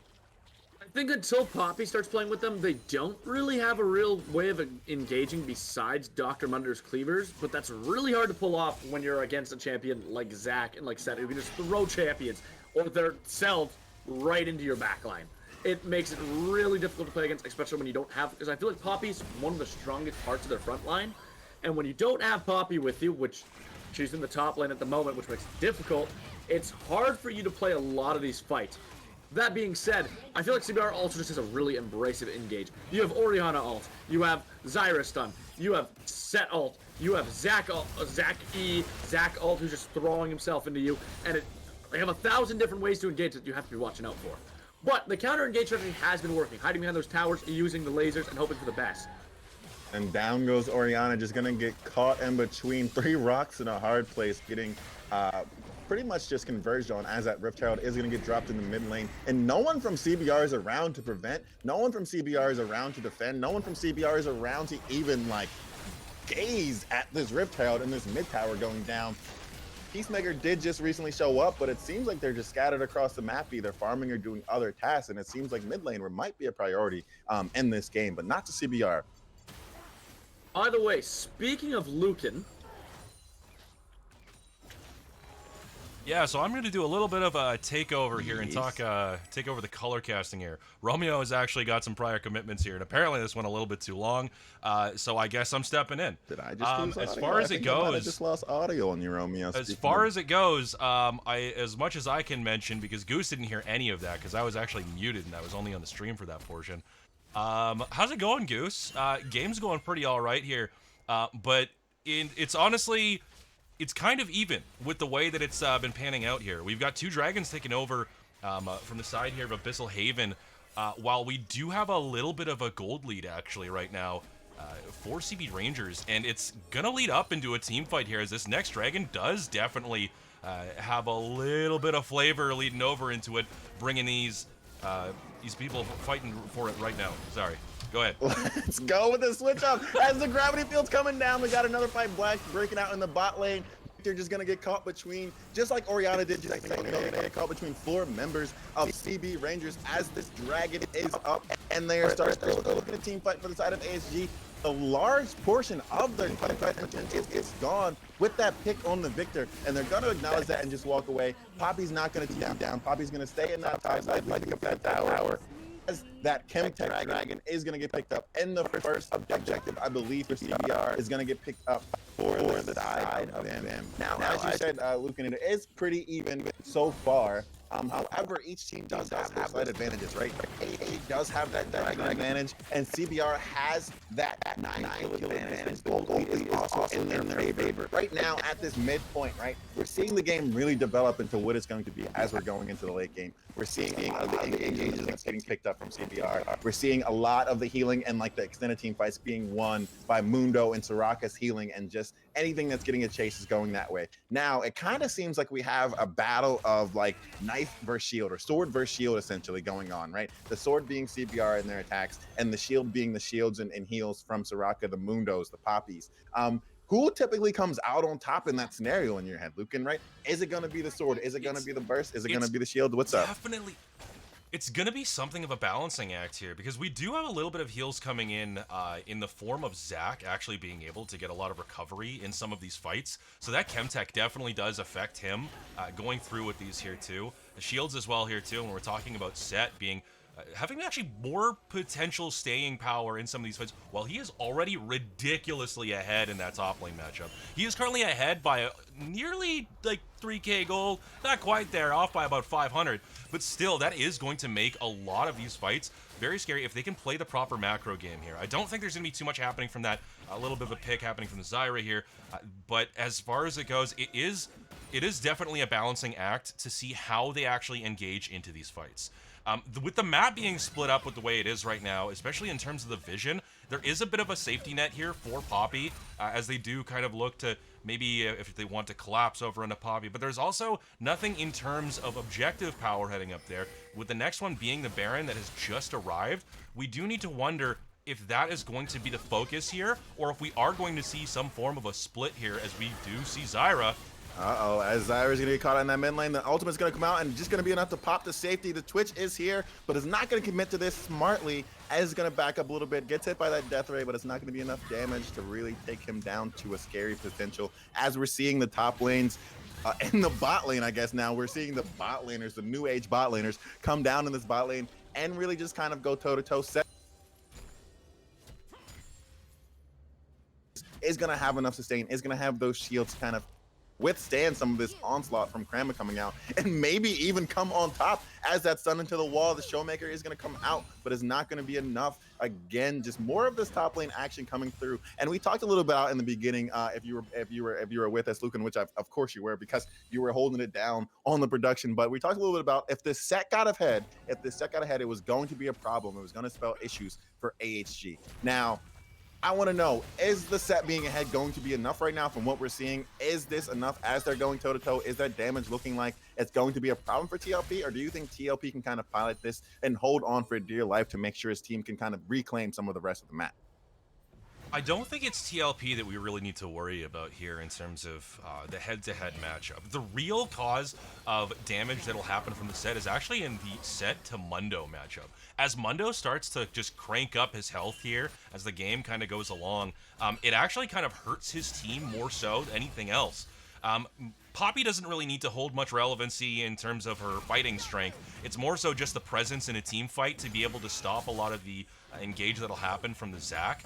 Just being able to press the W and allow the team to kind of reset the fight or set the pace as it goes there. But if Poppy's not going to be there for the fight in the first place, we got to consider the other way that a lot of things can happen from there, which is Set deciding to just ult the Mundo after his passive shield is down and killing the entire team of Abyssal Heaven Goats, because that is the real scary portion if you are on their side to have to worry about. It's not about how the head-to-head on any of these lanes, in fact, is kind of going to be affected. It's how they're going to be able to get into these team fights as they try to secure these objectives going forwards. If we do see Abyssal Haven pick up these dragons here, and we can see even more power given to the shielding, given to the heals that we have out of the Nyla and the Soraka, it can be very, very scary. But if they don't end up catching up on these drakes, if they don't bring it, as this next fight starts to brew and is in the background, then it could end up swinging and could end up being very, very terrifying as we look at them staring down the other ends of the barrel here. How is this one going to turn out? Absolutely. As we are gearing up for the next team fight, as there's likely going to happen, as this Chemtech Drake is coming, it's going to be the third one for AHG and the second for CBR. It looks like AHG has reclaimed a lot of this river here, as CBR is just really waiting for the right time to pounce. They are spread out. That showstopper is going to come through, land on the Muno, but not anybody else from their team. Zyra's ultimate comes out, pops up two. The dragon is getting down low. It does get picked up. Who does that go over to? And Twitch is going to go down as Rat attacking in the back line. Red team, CBR is going to pick up their second Drake, but the team fight is not over yet. Mundo against 5. Does he have enough health? No, it's going to go down to the side of CBR, as they walk away with not only the dragon, but all 5 members for a clean 3 or 4-0 ace, not an ace, a 4-0 team fight win, as they're going to pick up the dragon and head over to this Baron, most likely getting both objectives in the process. Man, oh man. Okay, so not only did they get out of there with a 5 to loss of nothing, or a near 5 to loss of nothing here, they also barely lost any health over the entire course of that fight. In fact, it looked like they were just like, I don't think Nyla was hitting them with anything except for peanuts, like just kind of tossing them over and hoping they were allergic, which they weren't, evidently, because they didn't really get affected whatsoever. As it goes from here, it is definitely becoming a lot more of a scary reality here for Abyssal Haven here. They're not quite goated right now. And if they really want to be, they are going to have to take a very careful selection of the fights going forward. It's not going to be easy. That's going to be the main thing that really needs to be stated here. And they don't really have a team comp that will allow them to really find a proper pick that they want to get before the fight even starts. Which does mean that if they are going to grab anything in order to get a little bit of a lead, it's going to have to be off of what is right now the 1-3-1-ish sort of setup that they're doing for macro over from CB Rangers. They're looking to kind of angle themselves by pushing out all these lanes and getting them all kind of prepped for one big push across the map. In the meantime, they're going to have to sacrifice one lane while they get a pick onto a priority target, and right now the prime target to do that on would be the Set, who has a 400 gold shutdown. That is 700 gold waiting to be tossed over onto their side if they can get it, but they don't have enough resources to kill him with just the Mundo and the Victor here. So it's kind of an awkward position. They really are on the back burner here for a lot of the stuff that they want to achieve, and their saving grace coming into the late game is really going to be on Victor and Nyla turning online. But to get them online, they gotta slow something down, otherwise they're not getting there. Absolutely. I think we're starting to realize that the sword is maybe coming out on top. There's just the thing is that now with the meta right now is there's just too many threats for the side of CBR that not enough is going to be able to focus, as Krama is going to showstopper his away. Maybe it's a safety. He's getting chased down by 4, likely going to get caught out by all of AHG. And Pop-Tart looks like she's on the right run. Target though. Oh boy. And the Zyra is going to come out. Zach is here to maybe save the day, but no, the shutdown is going to go over to Nyla, and that's going to be a huge boost for the damage of the side of AHG. Let's see if their shot callers were listening to you as you were talking about what they need to do. And right, they need to win. They need to win a lot more of this macro game. They're not going to win these team fights. They might be able to get a couple of picks, like you said. They're going to be able to maybe do just think about it. It took almost all 5 members of Abyssal Haven to take down that set. It really did. And they did lose a little bit in terms of wave state, but they didn't actually lose too much off of that. As we look at that too, if they can get some of these other objectives too, objective bounties will be able to keep them in the game, whether you like them or not. That's kind of how the game works right now. And Nyla getting some of these kills is going to be key, because once that next item is picked up, which should be the Infinity Edge, and she gets some passive armor pen, because apparently having a champion that scales off of their crit into armor pen is a great idea. I don't know. I personally, whatever, Riot, do what you want. That is going to signal the next area for when they can actually fight. That item spike will be massive for them going forward, and if we can see that happen, we actually will start to see some of these beef balls over on the side of CB Rangers take some damage, because they don't have the ability to do it right now before they actually get some pen. It looks like Victor's also looking to build towards that as well right now too, and that is what's going to signal the kind of next era as we see stepping over into the late game here, and those item spikes definitely start to come through, especially with that fully stacked Ravenous. There's some damage potential. We just haven't seen it yet. It's going to come down to the next fight when they have those items, but they currently don't have those items. I don't agree with taking this dragon right now, if I'm being completely honest. As much as they want it, it should happen off of a steal, because they currently are still at a disadvantage.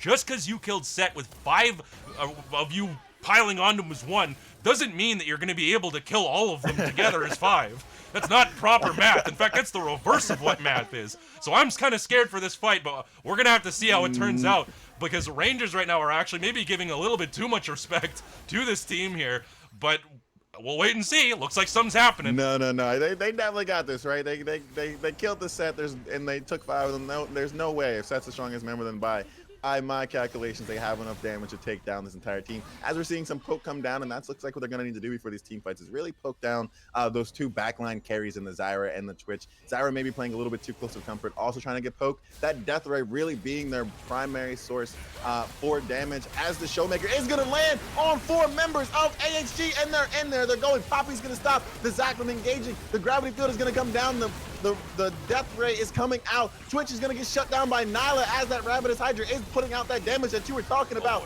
And that backline, the Zyra ultimate finally coming out as Black Eyed Peas flies back in, looking a little bit smaller than he did at the beginning of the fight. Notorious TOP pins up the Set. The Victor is still alive. Damage is still alive, but Set has a quadra kill going on. Will it be the Penta for Krama in the top lane? Okay, so that fight only went half as well because 2 members decided to just leave the fight in the first place over on CB Rangers. That being said, the end result is all the same because right afterwards, you've got Krama on the Set just destroying, and every time that he threw out that, oh boy, yeah, it's he's one scary mama's boy. That's the best way to put it. Right? Like, at the end of the day, you're going to be wishing that you kissed your mama goodnight, too. Because he's the one who's showing that he's ended up stronger in the long run. That being said as well, too, they do end up taking a tower, but they aren't able to get the inhib off of that.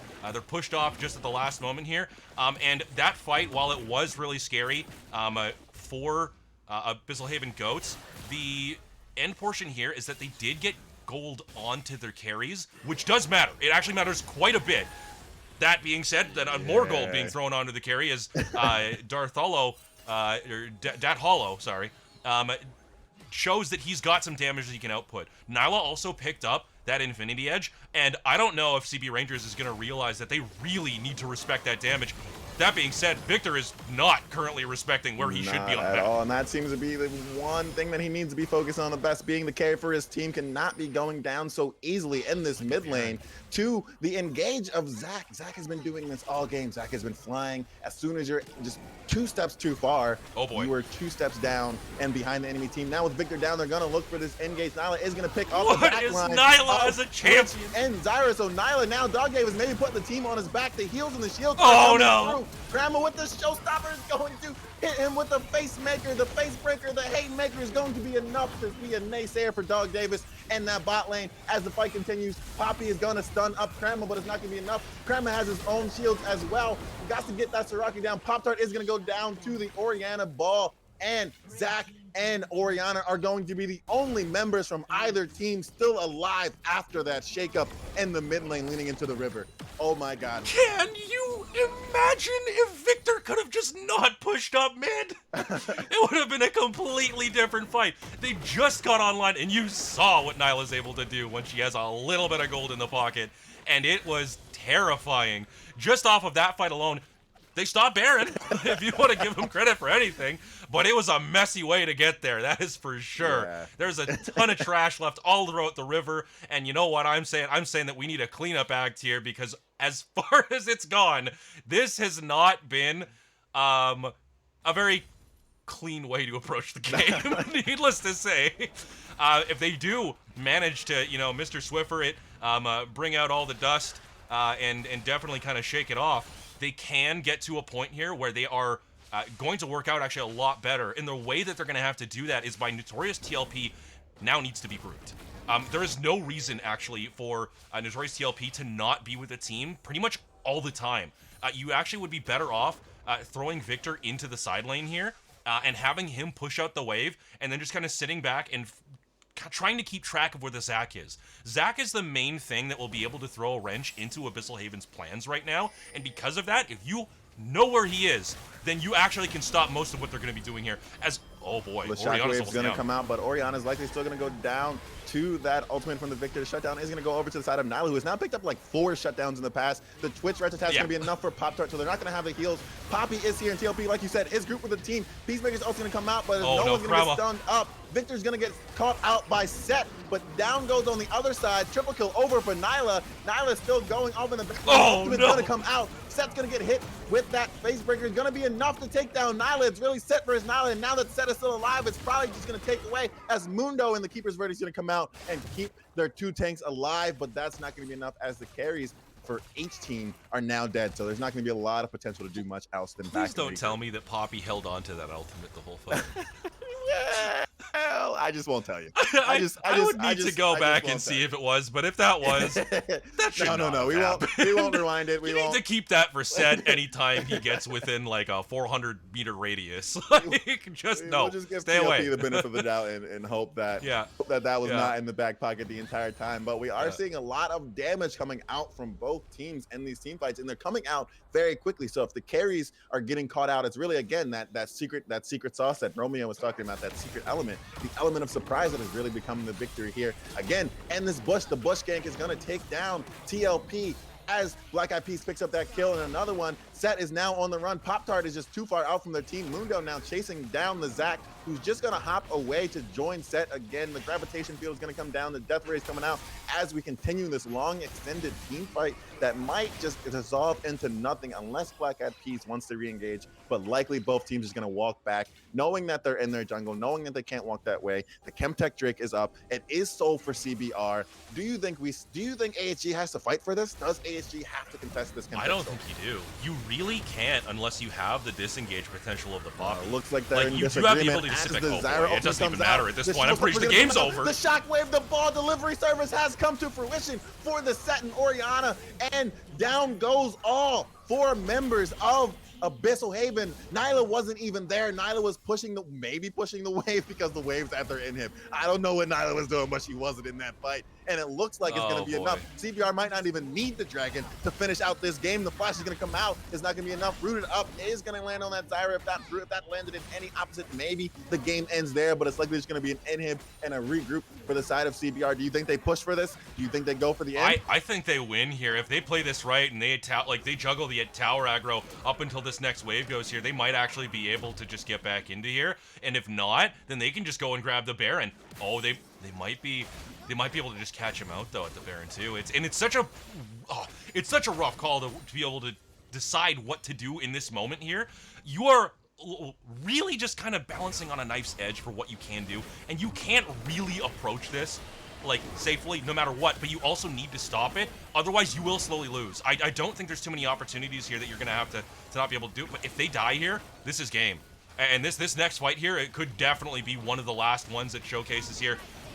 Oh boy, what's happening? Notorious TLP is there and is going to get blasted down by Arc Knight on the Twitch Maker as well. The damage is the ultimate is going to land on 3 from Nyla. Going to be able to take down Zyra, but is in the backline just too far up. Mainly their damage is now gone. Now it's going to rely on the Victor. The engage is going to come out from Black Eyed Peas, is going to get stunned up. and you have Mundo just running around like a chicken with his head cut off in their entire team, and it's not going to be enough as the Baron did get picked up from CBR as they look to finish out this game 2 with a 15K gold lead. It is Pop-Tart versus the world. Soraka and Soraka we trust, and Soraka we believe. Stun him up, fight, at least give us a little bit of a show, Pop-Tart, to end out this game. It's not going to be enough, but you can do it, we believe. Bubrock maybe take Oriana down.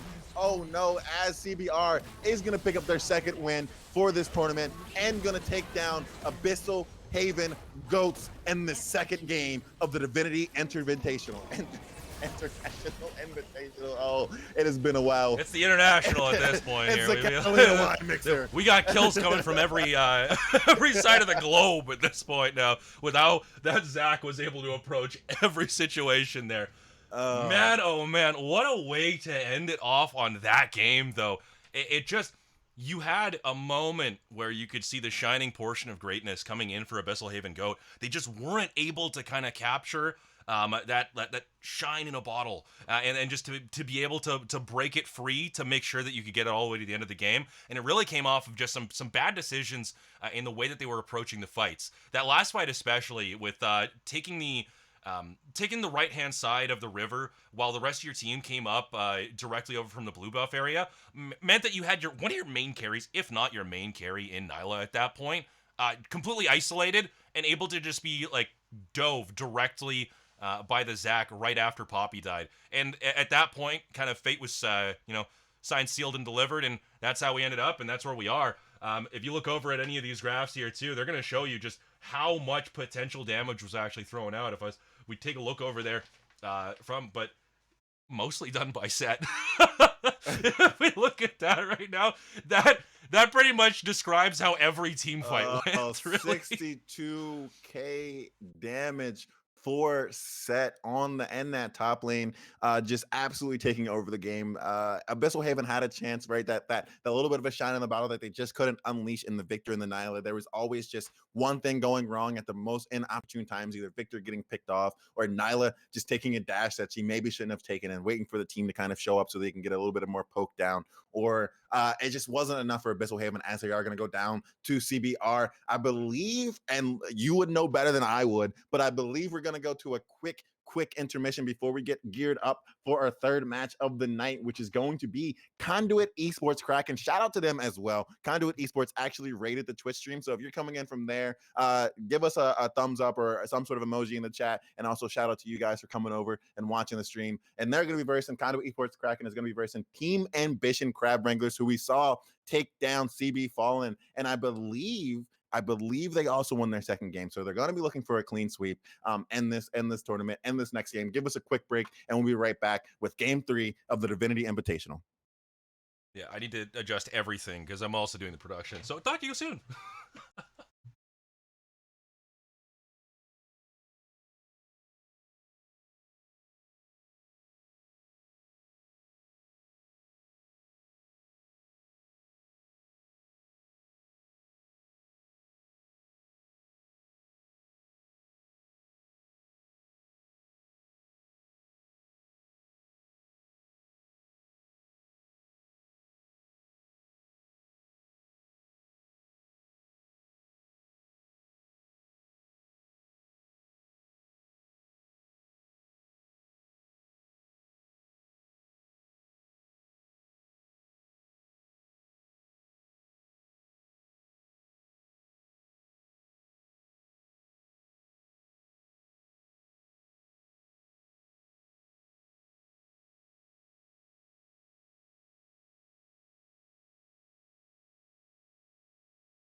All right. Thank you, everybody, for joining us here for our third match of the evening in the Divinity League Invitational here at Titan Esports.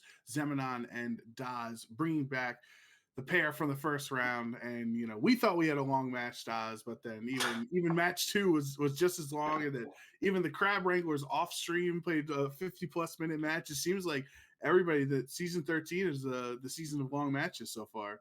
Well, the problem is like I think the item changes do make games drag a little bit longer, and the general vibe I've got from dabbling already is comebacks are an option, right? Comebacks are definitely an option. Comebacks, they do take a while though, but there is like those third and fourth items feel like they make a bigger difference. And I know some people have been complaining that hey, my games are taking way less time and they're snowbally, and that's fine. But at the end of the day, there is, if you're in this team-based environment, the ability to play out slower. I think there's definitely a world where people can make that argument that there's actually more room for comebacks. But that's just my feeling. Obviously, we're only a couple days into the full season. So I think these games are a good example of how the kind of format can go. Yeah, I personally don't mind a longer game. I mean, I know we come from the older era of League of Legends back in the earlier seasons where games were taking quite it was like a war was being had. You had so many sagas being told within that one match on the Rift. So I feel right at home in these long matches. Hey, as a Dirty Dog Nasus player for a good 3 seasons, any game that goes over 30 minutes, as long as the numbers are good, like we're feeling like an absolute winner in that one. So I can certainly relate to that one. But speaking of top lane, obviously I don't want to be too obviously biased. I think all the games we've seen tonight have been some really good tales of top lane from pretty much everyone that we've seen. The top lanes have been absolutely huge in these games. That is the way that I think the meta should be. I think that's the way that it should be, pure and wholesome. But the junglers have also been huge too. So top side of the map, absolutely huge so far tonight. We already saw Team Ambush and Crowd Wranglers, who we are going to have coming up pretty much as soon as we can get it available. They're going up against Conduit Esports Kraken, a battle of the, I guess, nautical teams, even though I guess the Crab Wranglers are on shore.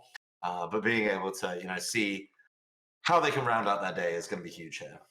Yeah, I'm sure we can try to come up with some nautical puns, especially if Nautilus is drafted again. I mean, we'll just kind of have to at that point. Maybe an all Bilgewater match. Do we hit? We could try to fit 10 Bilgewater champions into one match, right?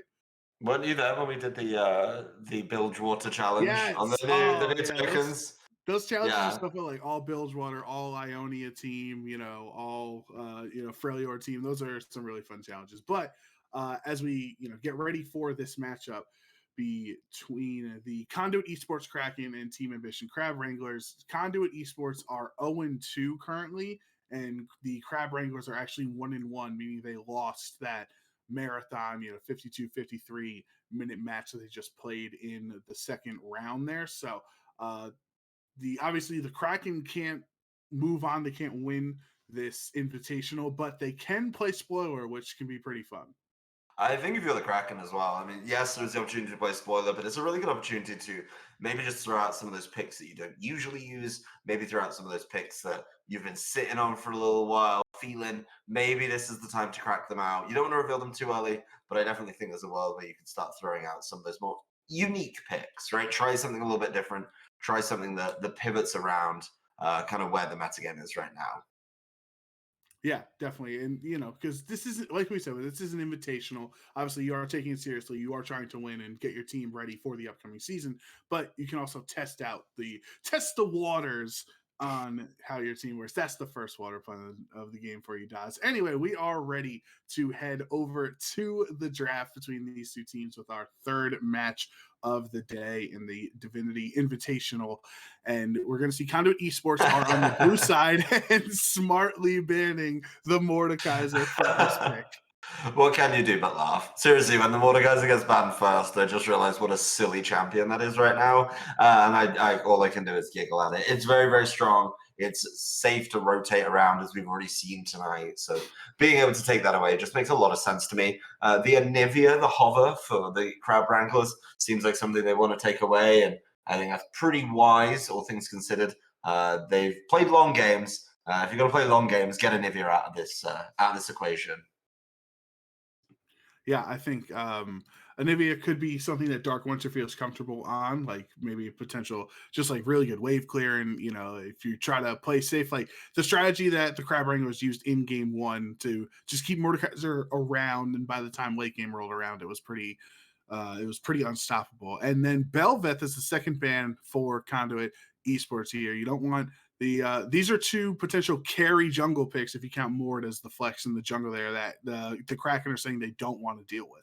The Mordekaiser, Maokai being taken away as well. Maokai actually pretty egregious in the jungle right now, being able to cause so many problems, kind of keeping that traditional tankiness of the Maokai, but not building tank at all. Being able to build, certain items like the Demonic Embrace, being able to carry that off, with some of the pure tank items has been problematic. I like the rest of the bands though. The Silas gone, really like that, and of course the Seraphine, which has been rather popular for a number of people already so far this season, particularly when you look over at Conduit Esports. And Adam actually banning the Seraphine away from himself, as that was one of currently on OPGG, one of his most played supports is Seraphine there. But the Varus first pick as the lock-in, interesting. You want to go with a power ADC pick instead of something that is potentially a flex. So the Kraken are just like feeling really confident in Brother Hedge's abilities by that first pick Varus. If Varus is the way to go, Varus is the way to go. And I think it's been something Brother Hedge has had some limited success on so far this season, coming in with a decent KDA across the board and something that can kind of be safely picked. But the Crab Wranglers following it up with the Ziggs. You can't complain about long games when you're playing the Ziggs with this infinite wave clear and the Nautilus. So an immediate punish right there for the Varus, and of course the complete lack of mobility that champion has. Speaking of bailing out for a lack of mobility, there is the Tom Kench being locked in for Conduit Esports, and I'm pretty sure that has to go into the bot lane now. Yeah, that's the dynamic duo. A lot of times you'll see in pro play certain ADCs only picked with a certain support, and Tom Kench keeps Varus very safe. Kindred locked in for Conduit Esports. Kraken there, trying to be aggressive. 2 marksmen so far out of the 3 picks here. What do you think about revealing Kindred so early? I think Kindred's a fine pick here. If you're going to take it, you've got to take it nice and early and kind of build the rest of the team around it a little bit. You're going to need a lot more engage, though. If the Tom Kench is being used to obviously bail out the Varus, then you're going to need something with a very clear, divisive engage. Team Ambition Crab Wranglers seem to have missed a ban, so we'll follow back up on that as soon as possible. But, for now, I think the Nautilus, the Ziggs, it's kind of 2 different sides of the coin, right? One's going forward, one wants to stay back and throw bombs. It's going to be a tough one to balance this team out. So a lot to think about for both of these teams as they get into the next phase of the bans. The pick that we were missing, though, is going to be that Volibear. So the go-forward plan comes forward pretty significantly for the Crab Wranglers. That's what I mentioned in game 1, Daz, where Singular Bread in the finals last season in November, Volibear was hotly contested between the 2 junglers. And if you can see from the Kraken's bans on Mordekaiser and Belveth, and even Silas, who Singular Bread played last game or last game that we saw on stream, they're definitely pinching his champion pool. So going Volibear, he's still able to have that early game engage focus, try to snowball his team's advantage champion. And that's big for the Volibear, right? Is being able to play that early game. You absolutely need to get ahead. I feel Volibear without an early lead is certainly not the champion that it can be in a number of situations. So wrapping up the bans with the Rise and the Vigar, a lot of focus on the mid lanes. They have, of course, been left pretty much untargeted until this point now, the Silas. But, if you're Team Ambition Crab Wranglers, you already have your Ziggs. You already know what you want to do. That Ziggs could also just be the ADC. That's something to consider as we see more. But confirmation is going to be going into the mid lane as we reveal the Ezreal once again. So that is an interesting point to pick Ezreal there. As you were just mentioning, Ziggs is a potential flex between mid and ADC. It's not support because they picked Nautilus second there. But by opting to reveal Ezreal now instead of, say, your top lane pick in this spot, you're giving away that information that Ziggs is ADC. It does give you top lane counter pick at the end, so that's what they decided was the top lane counter pick was potentially more valuable than their mid lane flex or mid lane counter pick in the red 5 slot. And Zoe from the Kraken here is seems like a safe neutral, blind pick, nothing that you don't want to get too punished for when the Crab Wranglers have last pick. There's been a lot of people picking back up on that Zoe, but it's really going to be two champions at distance in the mid lane. So I don't know how much excitement we're going to be able to see in that one. The Ornn being revealed, a nice champion that you're a big fan of, Joe. I know that for a fact. But is it counterable? This is the question, and Red 5 will be the answer. Well, the answer is definitely. One of the biggest counters, though, is Mordekaiser. So they banned the counter smartly there all the way back at the beginning of the pick and ban phase.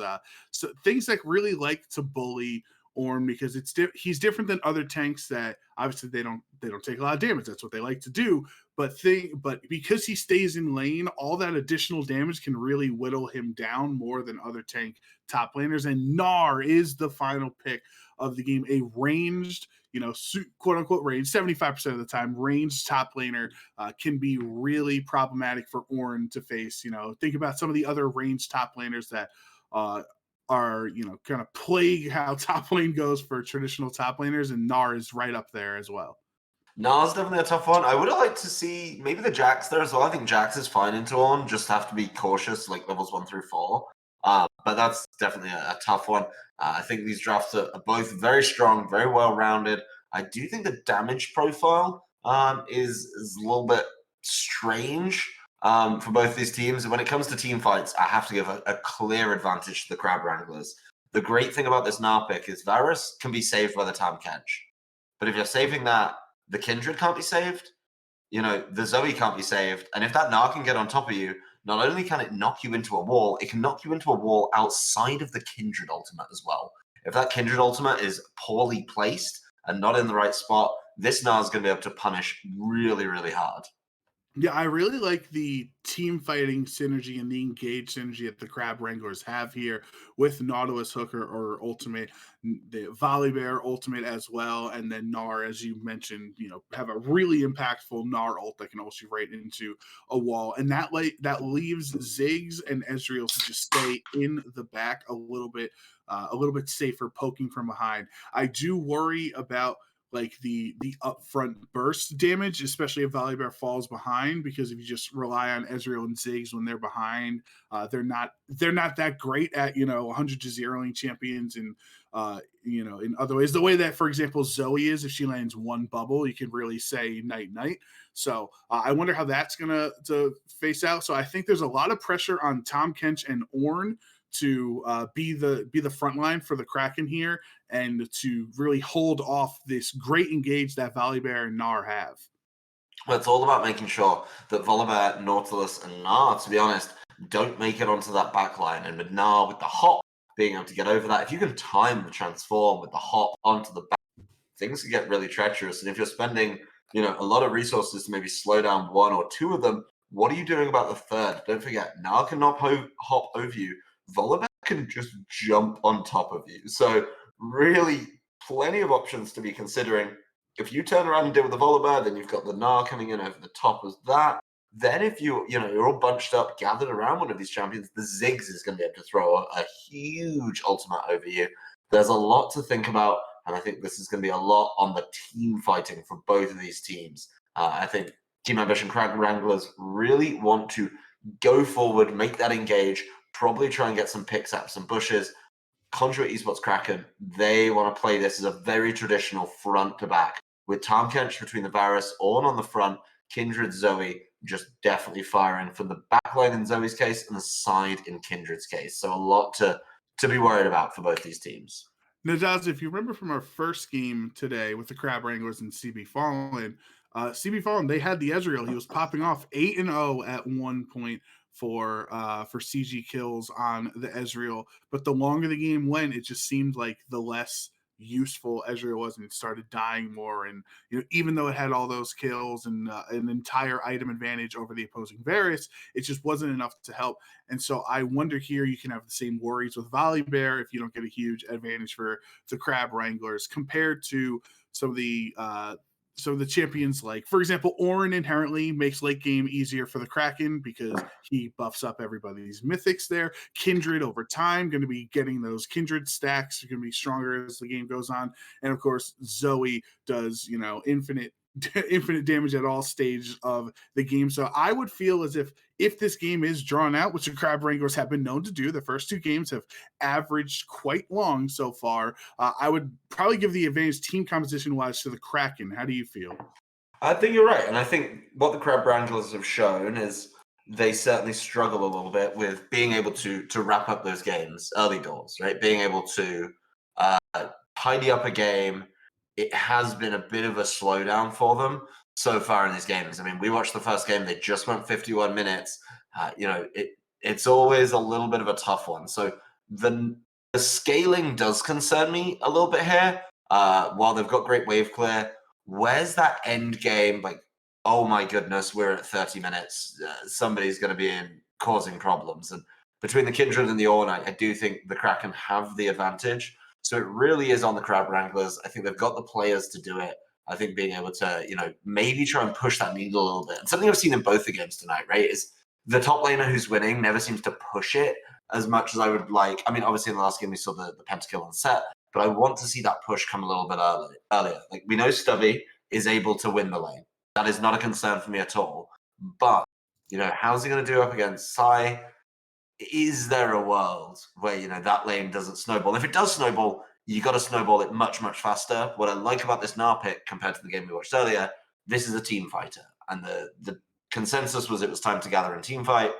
Stubby always felt a little bit out on that Jax pick, so being able to come back with something that is team fight orientated is going to be huge.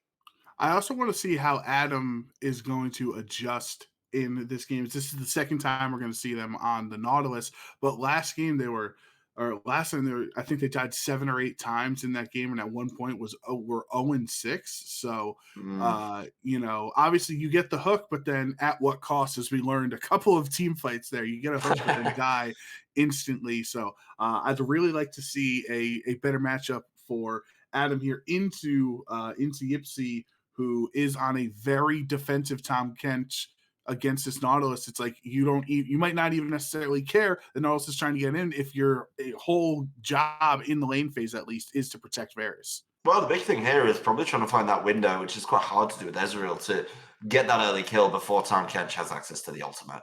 As soon as you can maybe force that lane, even push them out of lane a couple times, that is going to be really, really big for the Crab Wranglers, being able to say, you know what, I don't want to deal with you early doors. Get them out of lane. Make sure the Kindred's not there. That's something I thought the Crab Wranglers did quite a poor job in their last stream game. But just maybe, get some more vision down in there. If you're going with Nautilus, you've got to be going in safely. And as you said, dying 7 times is something that obviously you need the mental to bounce back from.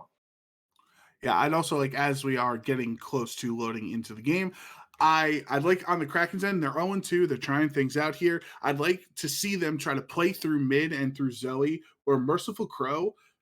Just looking at their stats, the last time they played Zoe, they went 10-1. They have a 60% win rate on Zoe as well. So I'd really like to see, as that is one of the champions that can really be a threat early game, trying to get maybe a first blood into the Ziggs in the mid lane there, get that Zoe ahead, and then of course having Kindred helping on those ganks too would be able to help start steamrolling her abilities and her impact on the Rift as well. Getting the early game going is huge here for both teams, and this one could be the snowballing one, right? I think this is the one where if you get the early game lead, I mean, Varus with an early game lead is really nasty. If you can hit one of those item breakpoints early doors, being able to push on is absolutely huge. So a lot to consider for these teams. The big thing here is making sure that, I think if you're Kraken, you want to get to the late game. If you're the Crab Wranglers, you want to avoid that fate of the ornaments. Because I think once the ornaments hit, it might just be game over. Yeah, at that point, there might just be not enough. Obviously, Ziggs can throw infinite bombs if he wants, but with those additions of the ornaments onto those mythic items, it's just going to be really, really difficult to break through, especially since Ezreal, who doesn't have the greatest wave clear compared to some of the traditional ADCs. Like, I feel like the Crab Wranglers are going to be relying a lot on Ziggs' wave clear compared to Ezreal in the late game. Maybe even defending your own turrets at that point. And Ezreal also not known for his late game damage compared to some of the other hyperscaling ADCs, but it is time to load into the game here. So the Team Ambition Crab Wranglers are on the red side. They are 1-4. 1, and they're facing off against Conduit Esports Kraken, who are 0-2. We do have a pause right here, but as the pause is happening, I can explain how it works out. So we have these 3 rounds, or these 3 matches, I should say, in this Invitational tonight, and then there will be one finals match after that. There are currently a couple teams that are 2-0. So teams that control their own destiny are TD Normandy and CB Rangers. The winner of that match is automatically, if I'm looking at that right, yes, the winner of that match is 3-0, meaning the winner of that match will be one of the teams represented. Team Ambition Crab Wranglers need some help to win this match and some other people to lose. But as we said, Conduit can play spoiler. And actually, we're blowing the flash right away. We can get into the match and talk about the potential outcomes of the game a little bit later there. Well, there's something else we have to talk about, which is the position of the Ziggs and the Ezreal. We were, of course, expecting the Ziggs mid and the Ezreal bot, but that has been pivoted around. Another kind of adaptive switch with Dark Wenser picking up something a little bit non-traditional in the mid lane there. So that is going to keep things really interesting for the Crab Wranglers. It's certainly something that their team is very, very strong at and has shown off once again. But there's a champion. I know you and I debate in private, Joe. We talk about this all the time, regularly calling you up to see what you think of this champion. Varus, what do we think of the Kraken Slayer build over on this team? Okay, so I am typically a bigger fan of the crit build. I just think crit on ADCs makes sense. It's peanut butter and jelly. You know, ADCs and critting is just, they're just made for each other. So especially when you are playing with Tahm Kench, where you're likely to be more face-to-face with your opponent, it's different. Like, you can make the argument, since it was an Ezreal or a Ziggs that would just be poking against you, the lethality would be more valuable. But I am personally, like, 90% of the time a bigger fan of crit Varus than the lethality Varus, unless we're on ARAM Daz, then you know I'm going lethality. Oh yeah, I'm actually going Blade the Rune, King Rune on that build. Okay. But we'll get into that later. The lane's looking pretty steady, no one getting too frisky over on level 1. I think that's definitely the right play for all of these lanes. I don't see anyone with a wild advantage. But it is the bot lane going to level 2 first. You do not really want to land that hook on Tahm Kench. But that's going to be the chosen choice. Why not? Get some damage down. Seems fair. So this is what I was going to say, where, okay, Adam gets the hook, Ocean throws some bombs out, whatever, gets a little bit of damage. But wouldn't you argue that the role swap, this is the second time Dark Wenser has role swapped here, his potential role. Oh, he's going to flash for it. He's going to get the stun. So that's a really low on the Kindred. What are you going to be able to do? Hop and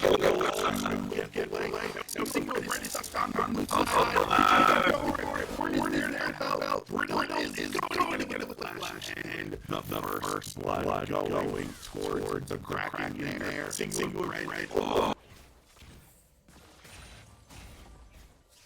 High violation as he's trying to get a little more, make sure the ball about ahead. And actually, the complete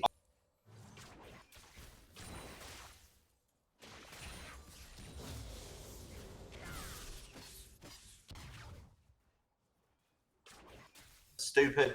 Then, of course, the Ornn being able to rotate down quite freely. It is in the opposing enemy jungle. Wasn't exactly like a neutral fight in the river.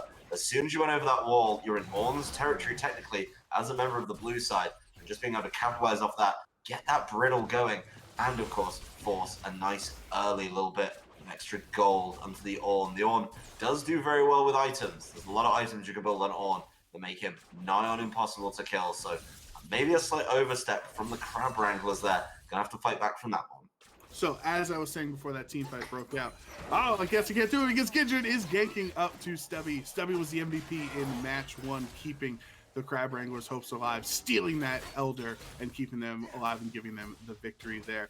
But I'd argue the Ezreal swap to mid actually benefits the Kraken more than it does the Crab Wranglers, because this now leaves Varus in a quote-unquote free lane against Nautilus Ziggs. There's not as much kill potential without jungle interference. So now Varus and Tahm Kench are much more safe to get to that level 6 safety net of Tahm Kench ult and getting the Varus along, building towards his crit items there. I'm not too sure I like the swap, but we are going to have Zoe flash out here as Volibear comes in just for a little bit of help. Yeah, I think Volibear coming in there is fine. Wasn't really pushing it with the ability to, run out and stun, trying to save that. But got the flash, something that they're going to need to revisit on the Crab Wrangler side, be able to make sure that that comes through and starts the push there.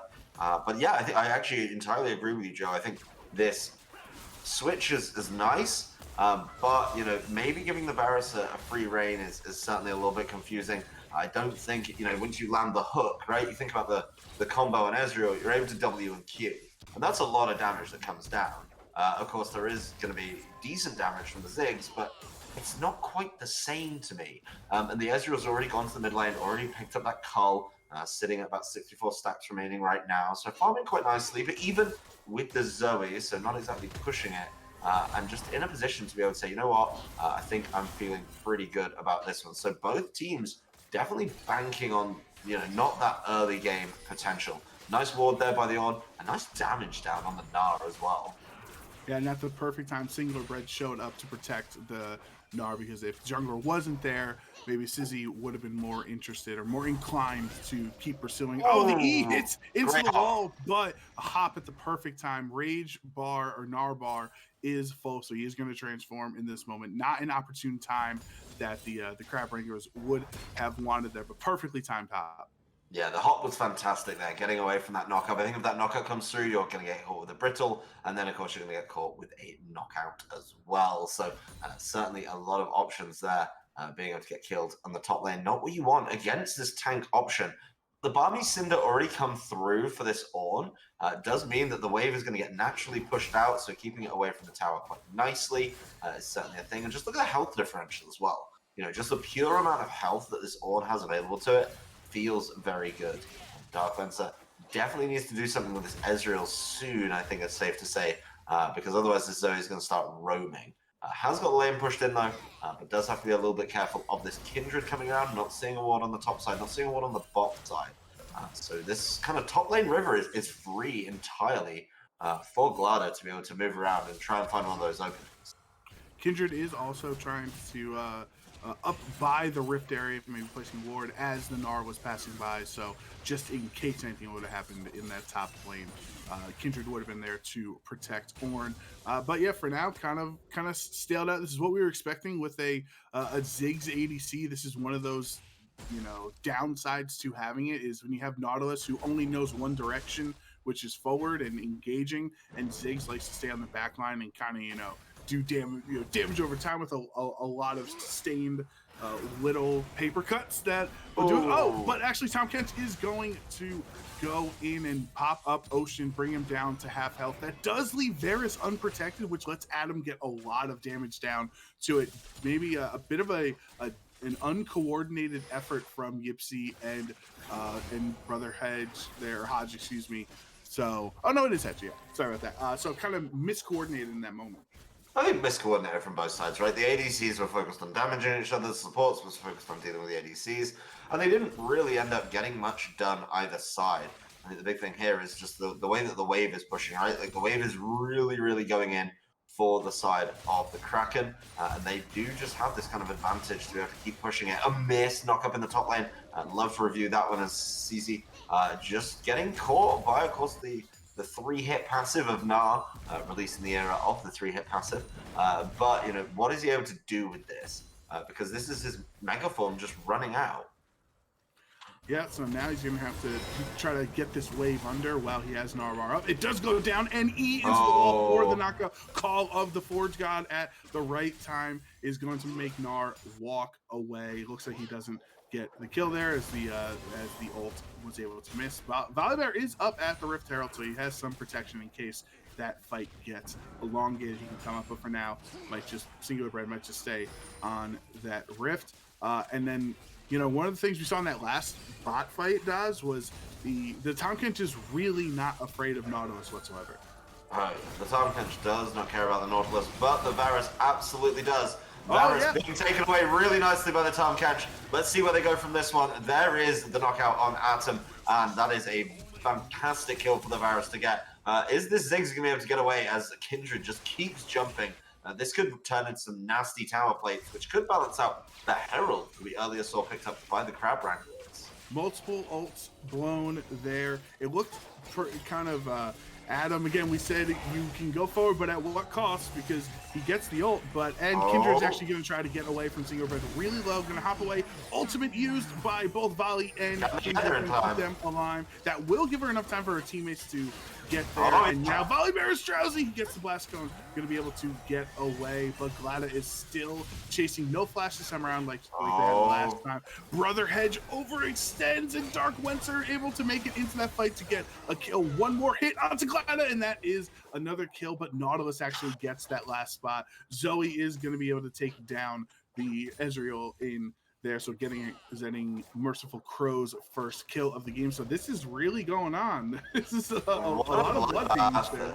Yeah, I mean, I feel like you know, the bot lane from the Kraken were just going to push forward, try and take those plates, make sure, of course, that you know they weren't going to be too behind when that eventual Rift Tower comes through.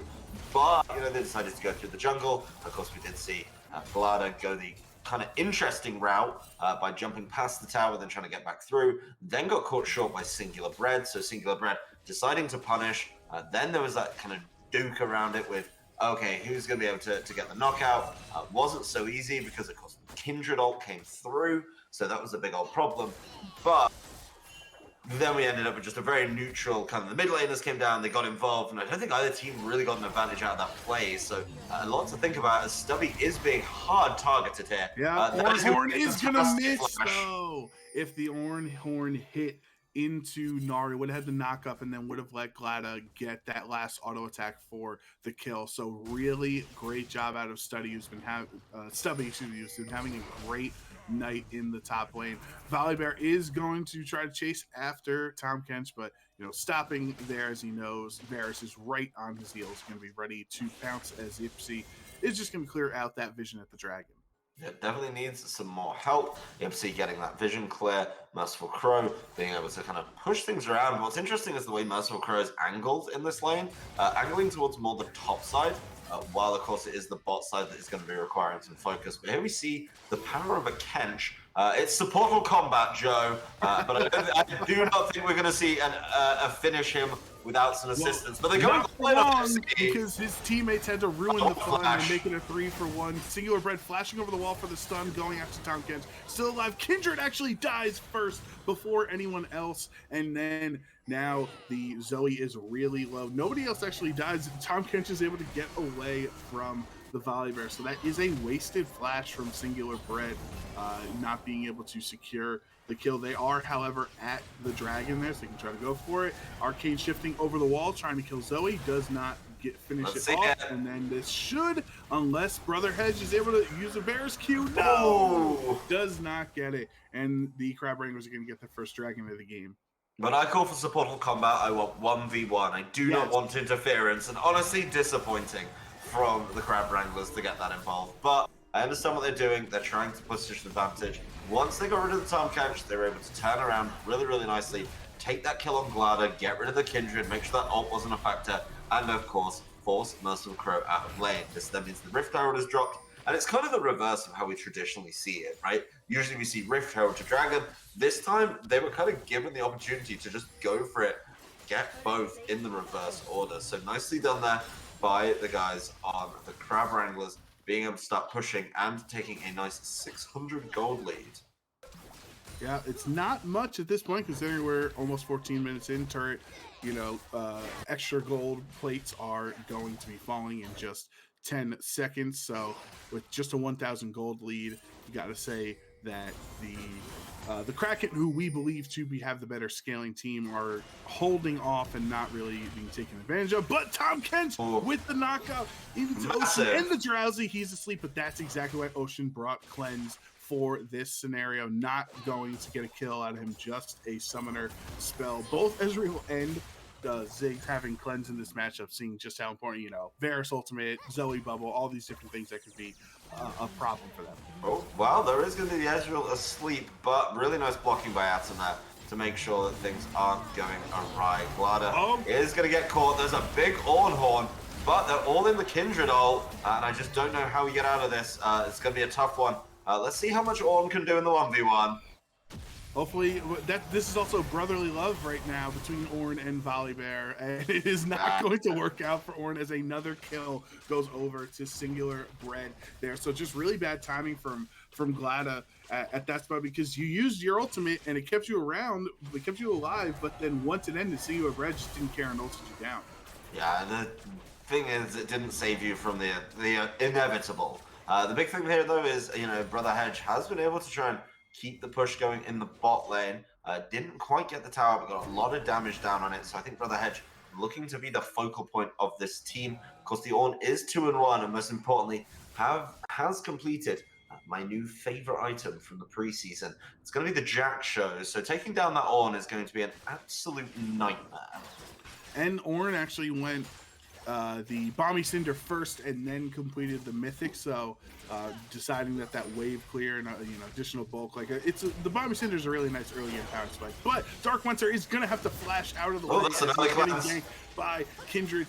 The turret is so low, but not low enough for them to try to take it down and then chase down Ezreal, so Dark Winter is going to live for the moment here and feeling safe under that very low HP turret. Could be a priority for the Kraken to just crack that little bit of HP that is left. And Zoe has come down bot to match his opponent, Merciful Crow's opposing laner there in Ezreal. Stubby has used the Mega Gnar at this point, so not an advantageous moment because now he might not have it for a team fight. Well, nice kind of fishing from Merciful Crow there, trying to get it over the wall with the one lane that's been a kind of a dull one for me has to be the top lane. I mean, the Nars got the Triforce, there's the Jack Show available on the Ornn. Kind of expecting to see a little bit more out of them as they do want to play this honest fight. But the Crab Wrangler's currently sitting, as we're kind of in this neutral phase, at about 3,000, just over 3,000 gold ahead. Should be able to start turning the screw. Of course, a couple turrets would level it out, but it looks like supports are going at it again. As it's Kench is going in. He's gonna get the pop-up on to Nautilus. Nautilus having to flash out. Adam is trying again, trying to tread lines to the wall, but the auto attack was already in the air, so it was a danger for him, and Glada is going to get that kill. First kill of the game for Glada. Hop over the wall, and Gnar is going to get one stun, not as much as he would have liked. And Stubby now, as the mini Gnar, is going to have to walk away. Gladi using the Lamb's Respite to keep everybody alive. Auto-attacking Volibear down, and a shutdown goes over to Yipsy there. And now Ezreal knock up Ornn with a perfect E, with a shutdown as well. Zoe helping out, keeping the Gnar in place, putting him to sleep, and letting CZ clean up for the double kill. Another Drowsy, a flash, and the Six is gonna have to walk away, losing a summoner. And there's an immediate pivot in that gold difference I was talking about earlier, as the Kraken have just decided to take a lead. It's going to be about 600 gold right now. The big thing here is, yes, they got the Zoe. That's an ult from the Nautilus, but no kill, no follow-up available. And while he's buying that time, kind of wasting that time almost in the middle, it is going to be the Kraken taking their first dragon of the game. Oh, Varus! Varus with the Q of Destiny, killing Ocean from very far away there, getting some nice gold, kind of using it like last hitting minions there. And Daz, that was the problem we talked about with Nautilus. Ziggs is the synergy. Nautilus gets this huge hook, then the ultimate, popping Zoe up in place, and Ziggs is just kind of chilling in the back, waiting for his cooldowns to come back, and he just doesn't have the upright damage to follow up on Nautilus engage. Tenacious Varus in the Q of Destiny. I mean, that is literally what we're looking at here in this game, just being able to find those lines. The big concern for me, though, if you're on the Crab Wrangler side, is the Ornn getting ahead. Of course, Ornn has to hit those level breakpoints. Ornn has to be able to be eligible to pass on those ornaments, right? And when you're just handing kills over, that is going to help out that count a little bit easier. So the Ornn being very, very strong here does mean that the Kraken are looking at this big breakpoint very quickly. And while they were down 3,000 gold, they still found a very, very nice fight. And it's just going to get better from there. There is a wasted Ziggs ult from Oceans, and this is why I think Oceans, the Ziggs pick, I think it's better in the mid lane. I think being able to stay up on it is a little bit harder, as it looks like they're trying to fight over potential following Rift Heralds. And Chemtech Soul, by the way, we should mention, so you can have those empowered you know, blast cones and everything. But the Tom Kench is going to knock up Nautilus. Horn into Nautilus as well. It's 4-on-1.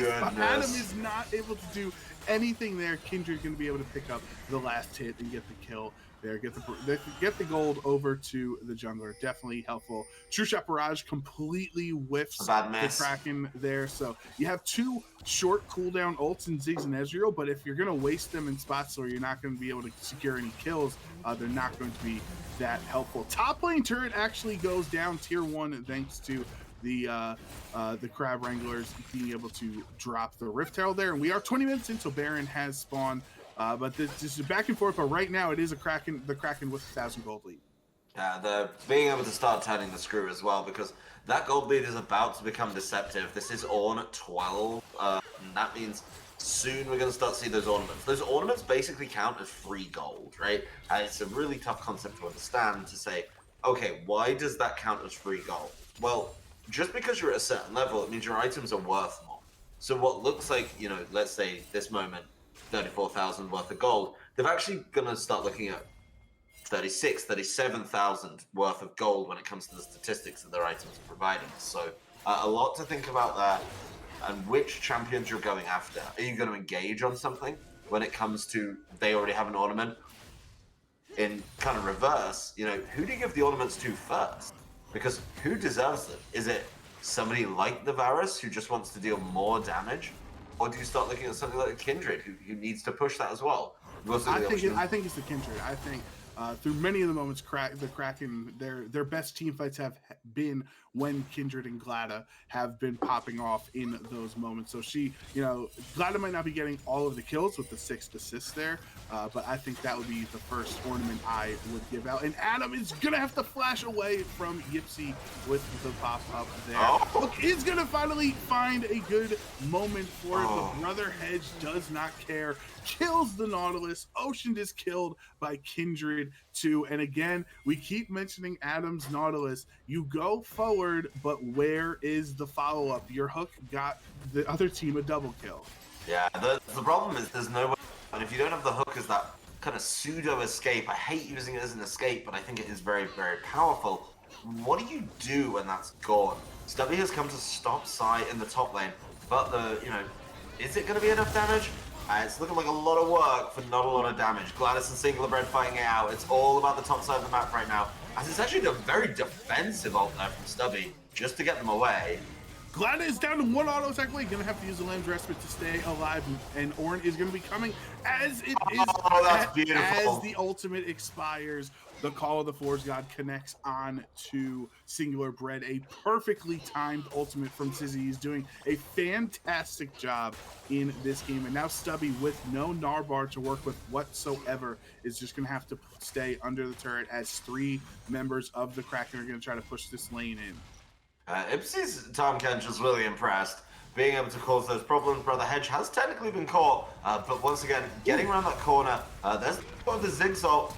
There, of course, is the activation of the active, but this Flash. is three Brother Hedge. No, Brother Hedge gives the shutdown over to Ezreal. That's obviously one of the champions that really appreciates gold the most on the side of the Crab Wranglers there. So Hedge is going to be able to pick up the Rage Blade though, so they'll be a little bit stronger when it comes out. But Dragon is up at this point. Adam just trying to be a nuisance, but both of them go over the blast cone. Adam is going to actually stay alive thanks to the shield, and Ipsy is the one that gets killed. Another shutdown going over to Ziggs. The 2 carries are getting a lot of gold. Glada will kill Stubby though. That's yet another kill going over to Kindred. 4 in the game so far. Adam with a hook into a death, like we've seen it on repeat many times. Dark Winter is going to have to arcane shift out of the way. They got the dragon though. Just trying to keep everybody away from the dragon. They do. So, and that is quite the sleepy trouble bubble there from Merciless Crow for another kill.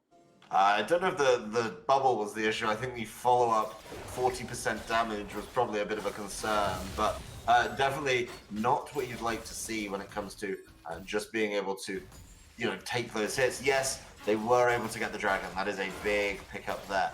But at what cost, and what are the Kraken going to be able to punish them with? They've got this bot lane pushing in. They've got probably their 2 strongest members coming to the fore in this one. as they did go. We noticed as well. Yeah, I was gonna say, that it is going to be the first tournament Zoe. Yeah, what do you think of that? We were between Kindred and Varus, and I guess there's a way you can bump up Zoe's power in the game, trying to bring it to a higher state, since she was, somewhat passive here, being before those kills, having even lower amount. But I would think you'd want to press your advantage on Kindred or Varus. I think the Zoe is probably kind of that middle game, just wanting to be able to cause more problems.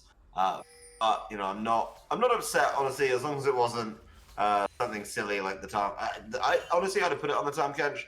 I think any level here is gonna be pretty good.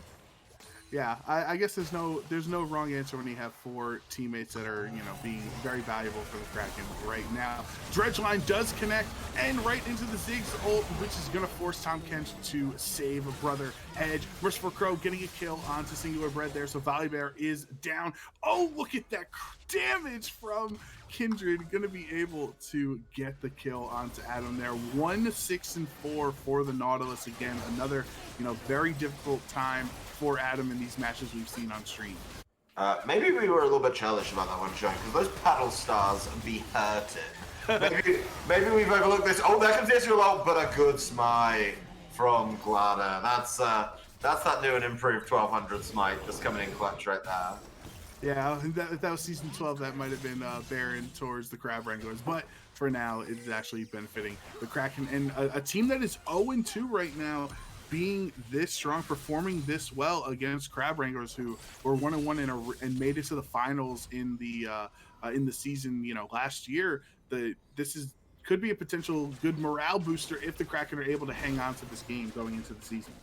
I think they got a lot of work to do, right? You're looking at an upgraded Jack Show, an upgraded Luden's Tempest. You got an upgraded Luden's Kraken Slayer coming through. Upgraded Kraken Slayer. If Kraken Slayer got a Luden's on top of it, that'd be a little bit silly. But you know what? Nothing would surprise me. Yeah, I was just thinking that Kraken proc on Kindred when Adam was trying to walk away was just nasty completely. Still haven't even cracked tier 1 turret until right now for Gliders. They're going to finally take that down, so maybe you can try to push through with your Baron buff as they have it now. But they are kind of split up right now between top and mid lane, and now Glada is going to keep focusing down. Lord. Adam is just in a terrible position. There was nowhere he could really walk to. He was going to get hit from below or up top on there. And now Merciless Crow with double kill for Glada. Ezreal going down. Gnar ult into Sizzy, but look how much health he has. The Ornn just simply does not care about poor little Stubby, which is very apropos of how Mini Gnar feels right now. Mini Gnar does not feel like the best way to play some of these games. I think it's certainly painful, and it's a very competent top lane push from the Kraken. Just being able to say, you know what, we know where one of your best team fighters is. We know what your team fighter's looking like when it regards his Narbar, and we're going to take advantage of that. So really nice use of the Baron here from the Kraken. They're already, technically out for the rest of the night, but why not show off what your team can actually do? Maybe strike a little bit of fear in. We're going to go for the pop-up. No, because there's the Narbar again, just at suboptimal times. Oh, the Gnar ult is going to bring Ornn into the wall. They're going to at least get the stun. But even the minions are doing work against Stubby right now.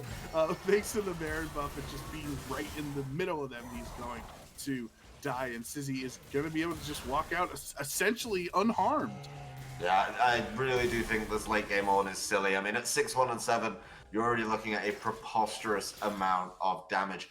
Down in CS, and that's pretty normal for the Ornn, not being able to get those early kind of little bits of CS when needed. You have to give them up, you have to be smart. But the goal of the game is to get to level 14. We're now at a very comfortable level 16, so we do have the upgraded items coming through. Another wishful True Shot Barrage from the Ezreal, as it's one more dragon going over to the Kraken.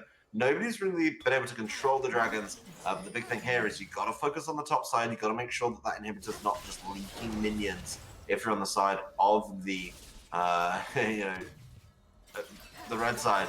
But struggling with it a little bit is going to be a tough one. The Crab Wranglers certainly in a tough position as their Ziggs being forced to leave. Yeah, Ziggs is doing, what he can, which is trying to wave clear when you're down in a spot like this, as they are down, 8,000 gold or so.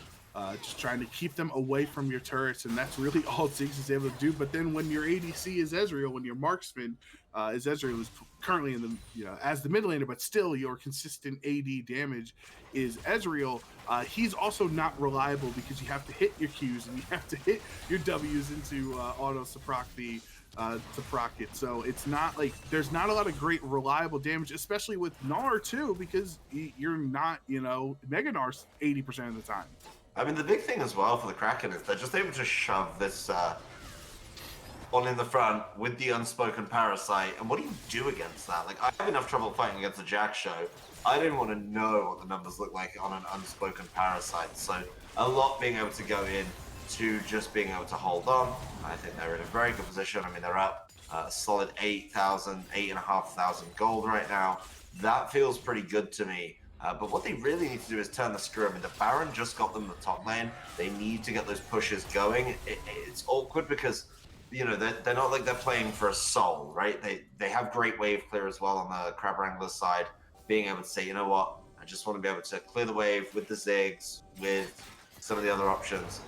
But, as soon as a Kraken can find an option... into the wall, unfortunately, for Adam there, trying to hook the Kindred, but the hitboxes, unfortunately, did not work out. That's one of the times where Gnarly's hitbox does not help it, where it feels like every other time that hitbox is crazy beneficial. I think Adam has had a lot of problems with some of these dredge line hitboxes. There's the flash forced out, of course, by that Sleepy Trouble bubble, so you already know that there's not going to be some flash stuns coming through from this. But, they're already returning. The Crab Wranglers do not want this heat, quite simply. This was the nightmare for the Crab Wranglers, that their Volibear got behind. He didn't really get ahead. Kindred 7-4. Volibear only has 2 kills at this point. You're not having a lot of damage output from your jungle, which the Crab Wranglers really relied on. So for now, the Kraken just keep pushing in this mid lane. Sure, Ziggs will pass it back out, but every time you do that, that leaves the rest of the map essentially open for the Crab Wranglers to take. Yeah, it's going to be a lot of work being able to be done here.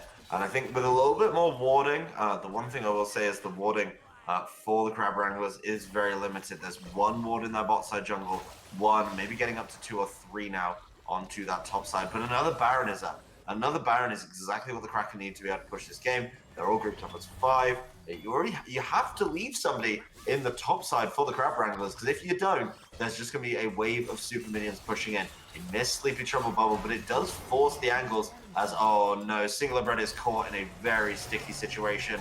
Is he going to get no, he's not able to get the pop-up, and now Singular Bread has to ult out of the way just to stay alive. Adam is going to get a hit onto Fizzy, but he's so bulky, it doesn't matter. Gnar ultimate into the wall for Glada, but then Gnar has to flash back out. And it doesn't even matter as Glada gets another kill. 8 kills for Kindred here. Ornn trying to ult up top as Merciful Crow with the cool kill there. Singular Bread, just the first person to get attacked on the team in this match, is one of the last remaining, and now you're drowsy, now you're dead.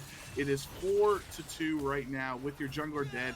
You can try to push for the Baron if you want, or you can just try to end the game as well. It's just Dark Wenser and Ocean left trying to, they have the wave clear. They can get rid of the waves quickly. So, I wonder why the Kraken keeps staying here mid when the enemy jungler is dead for 30 seconds. Glada forced to pop the ultimate, and now Ocean is gonna walk in there to stay alive, but it's not enough. Brotherhead kills Ziggs. A shutdown for Ezreal at the cost of his own life, and now this mid lane turret will go down, and now you only have 3 people left on the side of the Kraken, but it just keeps going. It's a really nice split of the kills as well for the Kraken, right? Is they're able to kill those last 2, then the other 3 come back up, and that's great, that's fine, because you're only in a 3v3 at that point. There is, of course, a dragon up, which I think both teams is going to be running for. Sizzy's peeling in the bush. He's waiting for his moment. Adam didn't see him there, so he's going to be able to walk in, but it actually doesn't really do much It's now. going to be All a the big force attack guard. from Look how Stubby. easy it is to hit 3 of those members, just completely bottlenecked up there. Volibear is going to go down, as does Adam as well. The 9th death of the game for Nautilus. Stubby's gonna have to try to walk back to the base, as CZ is just gonna bully him out of the way. And sure, Ocean can wave clear, he can do things, but at a certain point, it's just gonna be too much to deal with. Yeah, and at some point they're going to be able to walk top the Kraken and just take a hold of this map. There is, of course, another inhibitor available there as well. And there is, of course, a dragon that they can just peel off and go get if that's what they're feeling. That is a nice ult from Ocean, being able to do a good amount of chip damage down to all of them, making sure that it's not so easy. But the blue team's already taken the dragon, and yes, they're walking that way. What are you going to do when this Kindred turns up? There is still the Baron on the map as well, which was not something that was really worried about. Oh my goodness, that is a silly, silly paddle star. That is exactly what happens when you're able to not just use the Luden's Echo, but the Eye of Luden. That is the Ornn preposterous. boosted Ludens is just kind of like a helping hand for Zoe to do way more damage. And at this point, Ornn has given each of his teammates a boost there to their mythic item as he's hit level 18 as well. So this is precisely the moment that Daz and I talked about in the pick and ban phase of the late game benefits the Kraken, and here we are. I mean, you're looking at 2 unspoken parasites, a Eye of Luden. I believe it's the Bloodwood and the Worm Fallen Sacrifice. So a lot of fucking huge items there being able to come through and just pop your opponent. How do you get into this fight if you're the crab wranglers? I guess you don't. You could have just watched as Kindred is gonna get the Baron, and all 5 members of the Kraken are going to use that. Now they can try to counteract some of that wave clear that Ziggs has by having the Baron buff. Yipsy going to go forward into Stubby, who is currently using the Narvar, but because of the Blast Cone, Yipsy actually gets forced out very far away. Ziggs ult does take down Merciful Crow, and the Ornhorn misses too, so not a very well-positioned team fight out of the Kraken right now. Stubby is trying to fight. Ultimate from Volibear is not going to do anything. Adam with another kill, just toying with his food right now. Even though that Ezreal Q kind of chunked, actually. That was pretty good. But you know, at any point, Kindred can just pop the ult and not die. Tom Kent's not even caring about Stubby right now. Just going to ult his teammate forward to go towards the turret. And 30 kills to 11 right now. That's 7, 1, and 12. Or in the 12, 5, and 10 Kindred. And the Kraken are going to win their last game of the night. Well, the Kraken fighting back from 0-2, putting on a show, but fantastic drafting. I really do think that, they were in the game, and we had that kind of mid-game back and forth where we decided, okay, well, I'll take this one, you take this one. But really nicely done from the Kraken to be able to understand that, hey, you know what? The value of our gold and just the value of our items is way, way bigger once we have access to these ornaments. And that's where I was really, really impressed. I think the ornaments absolutely push things forward. And this gold graph, yes, is damning, to say the least. But at the end of the day, it's like, first of all, he gave the Zoe the ornament. And then the Zoe was pushing every team fight. Then he gave it over to the Kindred and the Varus. Then they were the ones pushing the team fight. And of course, once you give it to the Tahm Kench, the Tahm Kench can do whatever he wants in this. The big disappointment for me with the Crab Wranglers, where was the push? Where was that push with the early lead? Where was the push with some of those early kind of drafts? I think there's a bit of a miss there that certainly hurt. Dark Wentz did technically have more gold than Merciful Crow, but it is evened out because of the ornament, where ornaments are roughly estimated to be valued at 1,000 gold difference, so it kind of evens out there. between those two mid laners. But yeah, you can just see how the game worked out. That role swap for Dark Windsor and Ocean did not work as well as they wanted. It let Varus be safe. It let Tom Kench just clearly not care about the engage from Adam. So I think that might be something that the Crab Wranglers would want to look back on the tape. And then we see, if we head over to total damage dealt on this game here, you'll see that obviously there was a lot of damage with those additions of the ornaments as well, causing the Kraken to do even more damage. So here's, let's zoom out a little bit. We do have confirmation that neither of these teams are going to be in our finals tonight. And that's a shame. I think both these teams have posted up a very good game. But let's take a look at kind of where we want to go from here. Obviously, we've got a big season ahead of us. Let's start with the Kraken show. And I just want to say, what do we want to see through the rest of the season? I mean, the damage, don't forget, was lower here. But this scaling team fight comp for the Kraken seemed to work really, really nicely, right? A little disappointed in how the Varus was able to put that damage forward. But I think, was in a kind of an awkward lane that was getting poked out. Massive damage from the Ziggs there. But overall, this big team fight really seemed to work for the Kraken. Well, that's what Ziggs does.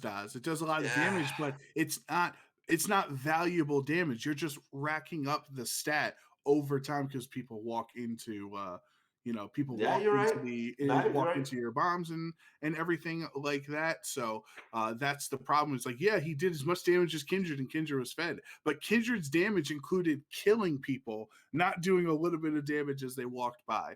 But to answer your question with the Crab Wranglers, we can start from there, Daz.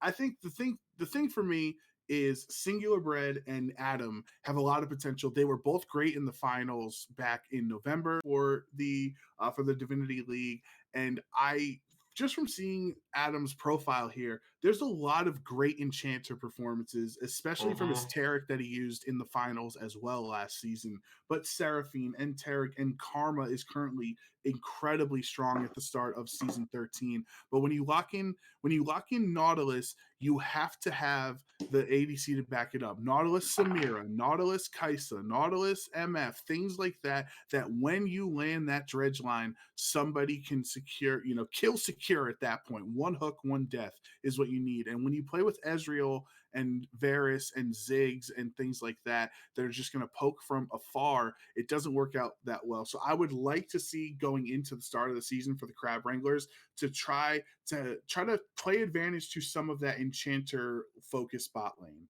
Well, I think this kind of goes back to what I was saying about Kraken, right? It's the Conduit Esports Kraken need to play more as a team. They want to play these 5v5s, and I think they did really well as that.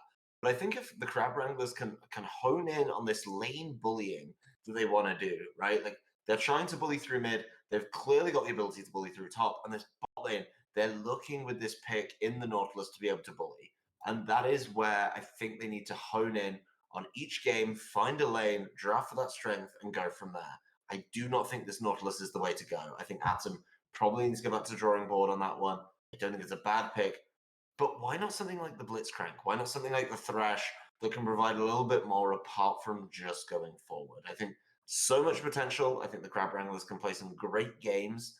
But overall, I think, this Invitational has been a great time for both these teams, actually, to be able to kind of review and see where they're at. And we, if we want to quickly touch on the Kraken, Daz, we didn't get to see their first two matches, right? So we don't have the benefit of the hindsight of why they went 0-2 in those first two. But what we saw in this game that was successful for them to build on in the season was topside play and, having that top jungle duo working in synergy well, and strong team fighting. Yeah, very, very good team fighting, very good scaling, and very good understanding of the map as well. That said, Joe, there is going to be one more game tonight. We're going to have to be watching it from the sidelines. That's fine. Eclipsing Tides versus the CB Rangers is going to be our final tonight. So we're going to take a little break, get a little intermission going, and we'll be back soon with the finals for tonight.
Yo, and I think we're welcome here. back to the final game of the night. It will be Eclipsing Tides versus CB Rangers. Both teams coming in at 3-0. Both teams putting on a dominating performance throughout this entire Divinity Invitational, and both teams now looking to close it out with not only the bragging rights of being the victorious champions heading into the season, but also those 50 smackaroonies from yours very own Sims. We have a wonderful end to this Divinity Invitational that we have going on here. Again, I am Goose, joined by production extraordinaire and now caster extraordinaire, Lucan. I am a man of many suits, all of which are horribly not fitting me at the moment, so I don't wear them. Nah. I was a little slow on that one. I just got that one. No, you Forgot my name. Yeah, I get it. I'm gonna give you a heads up, just because if we're talking production stuff, of which I'm an extraordinaire, your webcam right now is operating at like slideshow level. Yeah, It's like no, we're it's looking at a I got no. PowerPoint. Hold on, actually, because we're gonna go to Twitch chat for this because I got the camera that everybody recommended, like the Logitech, whatever it is, and like it just keeps giving me trouble. Like it goes out of focus. So if you are an IT tech person out there and have any tips on how to fix my webcam, definitely throw them my way. Otherwise, we are chopping it up with the chopped and screwed camera today. I guess that's just how we're gonna roll with it today. That's just how it's gonna have to go at this point, right? That being said, though, what we really should talk about is how things are gonna be going in this next game with two teams that have made it to the end of the Invitational without dropping a game. They're actually they haven't lost, and we haven't seen how they will lose yet, but this will show how they're gonna. We've got Eclipsing Tides, a team that was brought up recently within the past couple of months, probably 3 months now, that has been endlessly grinding away towards figuring out how they were going to enter into Titan.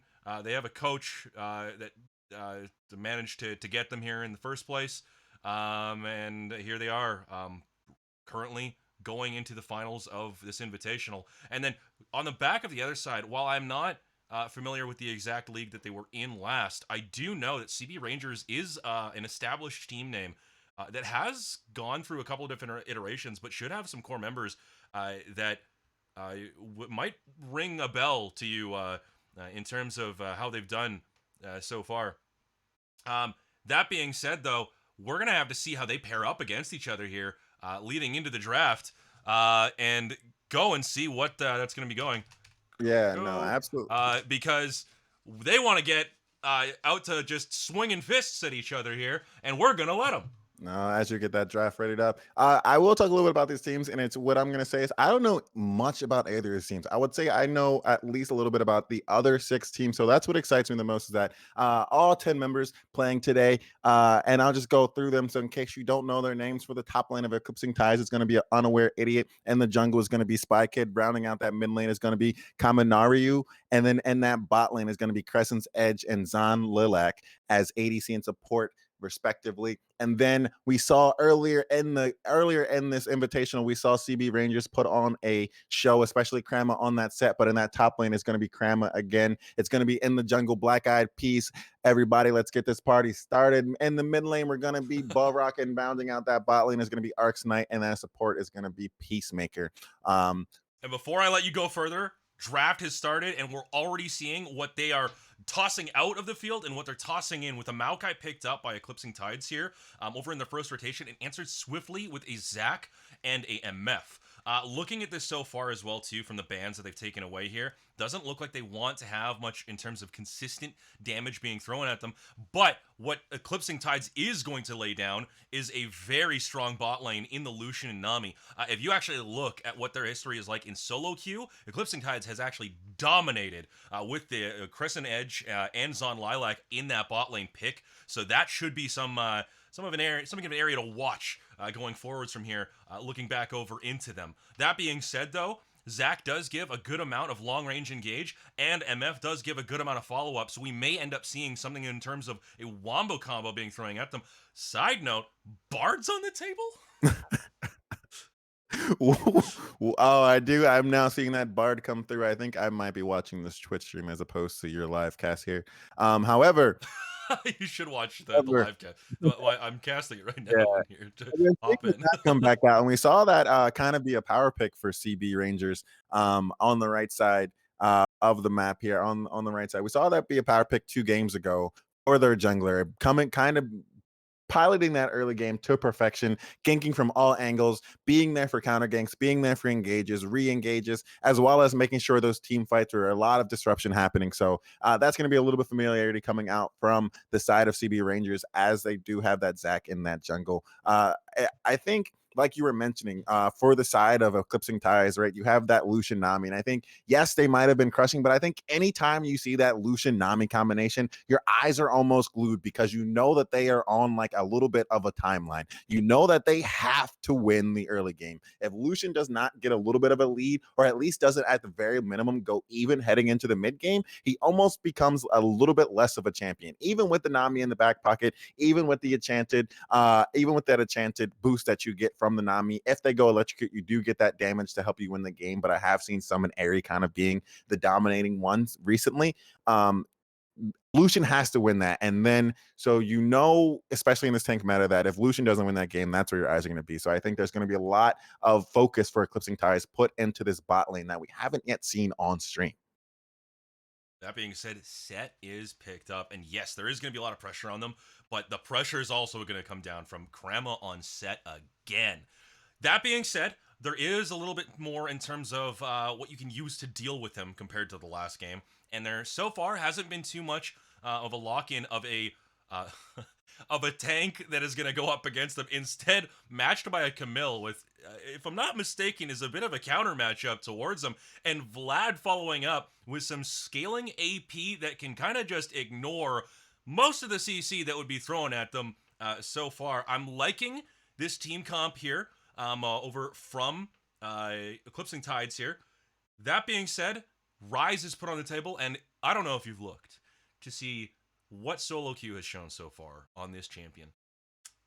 But Rise isn't supposed to be, at least not for a very long time, has not supposed to have been sitting at a positive win rate. Like that's an alien concept to me for that champion.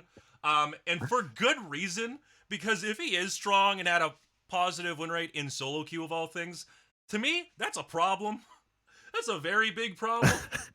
And if that's the case, I want to say that Rise might be a problem this game, but we'll have to see. It's really going to come down to some of the factors that are going to show up from these lanes here, and we're going to end up seeing very quickly how these matchups might end up shaping the map. If I can just talk for a little bit more here. Sorry if I'm talking a little bit too much for you, Goose, but I do want to make some comments on the state of the lanes and how they should end up playing through from each of these teams. Bot lane should be totally winning from Eclipsing Tides here. In fact, it's almost inevitable that if they don't win that matchup, then you're right. They will end up falling behind, and you will have less power coming from them. Following up from there, mid lane, I actually don't know how that matchup goes. If I'm being totally honest, I know that Rise should have the push in the lane, theoretically, for most of the early portions of the lane, but it's kind of even, and both of them are trying to do the same thing. They just want to scale up and get to a point where they can just burst people on the other team. Or just kind of charging at them or walking back and throwing back skill shots as it kind of happens. And then following up from there, Camille is actually a power pick as well in the top lane and should win that matchup here too. So the only real point of contention to where I would like to be seeing some of the ganks being thrown is actually going to be towards the mid lane. But if we have a problem, we can talk about from the mid lane and also from the bot lane, I guess if you want to talk about where the pressure is going to be coming from. Mid lane's hard to gank because it's Vlad. And then bot lane is then the one you got to kind of stop. So if I'm looking at these from a straight up perspective, and call me biased, but I think Eclipsing Tides kind of won this initial state of the draft unless we see that CP Rangers can stay even going into the mid game or even get ahead in that mid lane. So it sounds like what you're saying is there's a lot of kind of evenality or a lot of neutralities going on in this draft, but Eclipsing Tides might just have a bit of a favor because of that mid lane, just the flexibility of the Vlad as well as the Lucianami giving them a bit of that aggressive edge in this early game. Is that what I'm hearing you say? I think that's the gist of what I'm saying. If we're going to give any credit towards what's going to be like the catalyst for not just taking a look at like the upfront edge that's kind of given out from the way that the game state is kind of going to shift from here, it's likely actually going to come from Zach. The jungle presence is really what's going to kind of decide how this game should pan out. And all the early game focus is really going to be on this Zach pick. If Zach can't get off proper ganks in the early game, I do feel like a lot of these lanes can kind of just run away with whatever's given to them, and it's really going to be on CB Rangers to be proactive in that jungle presence to kind of cancel out the potential for snowballing from most of these lanes.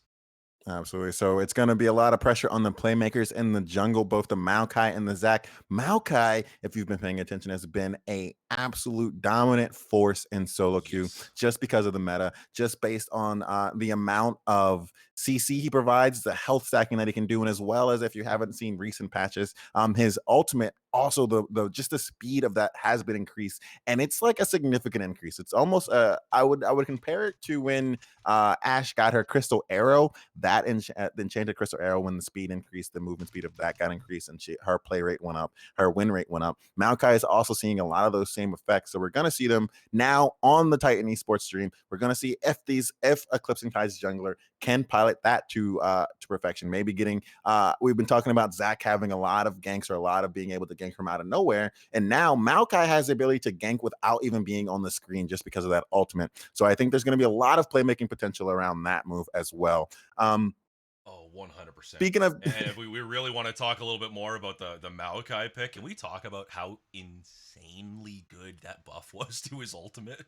That is probably the single-handed thing that was like the most surprising from all of like the changes to any champs from the last season was just, hey, Maokai's ult is just gonna go faster, and you're like, oh, wait, what? And it's essentially you've got the ability to, if you hold a hunt to an objective, or if you're outside of an objective and you really want to hold it, you press one button and you've got the path paved for you. And they just put up a paradise for you to start a team fight. So I absolutely love it as a pick. I definitely think that there's a lot that can happen in terms of like setting the stage for these team fights here. That being said, though, its early game isn't the greatest. In terms of, in comparison to Zach, at the very least, its early game isn't the greatest, and it does take a little bit to roll up and actually get to a point of where it is going to be a bit more relevant. I definitely think that might be a weak point that could possibly be exploited, but we'll really need to see. There's so many things that we could talk about on either one of these sides here. It's going to be an interesting game. I think hands down, it's going to be an interesting game, no matter what, no matter how we look at it. And it's for all the marbles. And as far as the marbles go, it is very much a $50 marble. So it'd be kind of nice to see how that ends up. Absolutely. With that $50 marble on the line, each game thus far, with it being a best of one, has almost felt like a winner go home situation for these teams. However, now we are at the actual culmination of the winner go home game. This is not a best of 5 series. This is not a best of 3 series for this championship. This is a best of 1 game where Eclipsing Tides and CB Rangers will be looking to make sure that all of their work thus far tonight, their 3-0 trip to this journey, to this final game, will be worth it in the end, so that they can go into this season with an already crown and momentum and all of that good juju vibes going on if they take away this dub. Team Ambition coming off of a recent championship last fall or last summer, I believe. Eclipsing Tides coming in as a newly developed team. And with this draft going on, we are definitely in shore for a lot of team fighting, as we've seen thus far out. Do you think that the synergy of Team Ambition will give them a bit of an advantage, even though you might think that Eclipsing Tides is like maybe outdrafted them just ever so slightly, do you think that maybe the camaraderie and maybe the power of friendship, if we want to call it that, will prevail and Team Ambition will come out on top maybe in this scenario? I think you might be underestimating the camaraderie and the friendship as well as the coaching that has gone into Eclipsing Tides over the past 3 months, because that is essentially all they've been focusing on. If we really want to get into it, we can get into it here. I don't know. I really think that this will be an interesting showing to see. And as far as it goes for both of these teams here, they sit at the top, very, very top of what is now going to be the winter split here. And we're going to get right into it because we are in game. And here we go. And we're live on the Rift. It looks like they're going to have nice little 5-point start. Just the Black Eyed Peas being a big ball of nothingness in the mid lane there, just floating around ever so peacefully, ever so gracefully. That just looks like fun. I'm not gonna if that was what I could do as a Zach all game, I might just do that. Honestly, I would just show up in people's lanes and bounce around, and I would just be a ball that floats around and not even play the game. Is that not what like Zach does just in general though? He just kind of is like a ball that kind of like just floats around and disrupts lanes. You know, that's his whole identity, really. Honestly, I think you just play Zach and that you get to do that. That being said, I mean, I feel like this is the calm before the storm. Is we've got two teams that are like they're raring for it. They're right at the edge. They can taste either that I think it's a mystery skin or whatever you're gonna be earning from this one. Whatever you ask for, whatever $10 you want per player here, it's all or nothing now. And here we go as we see what's gonna be happening. I do want to say that no matter what happens here, it is going to.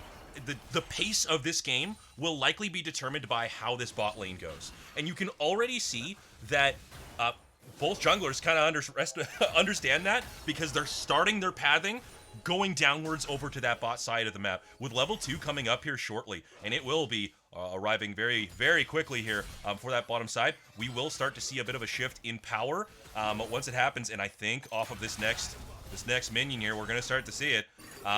Definitely something to watch over. What are we going to see? We got one more melee minion before they do hit level 2. As Misfortune does hit level 2 on this minion right here. It looks like they're a little bit too far up to really capitalize on that level 2. The Bard's not going to be able to land anything, and the Nami and the Lucian are going to be safely under their tower as they farm with this last wave.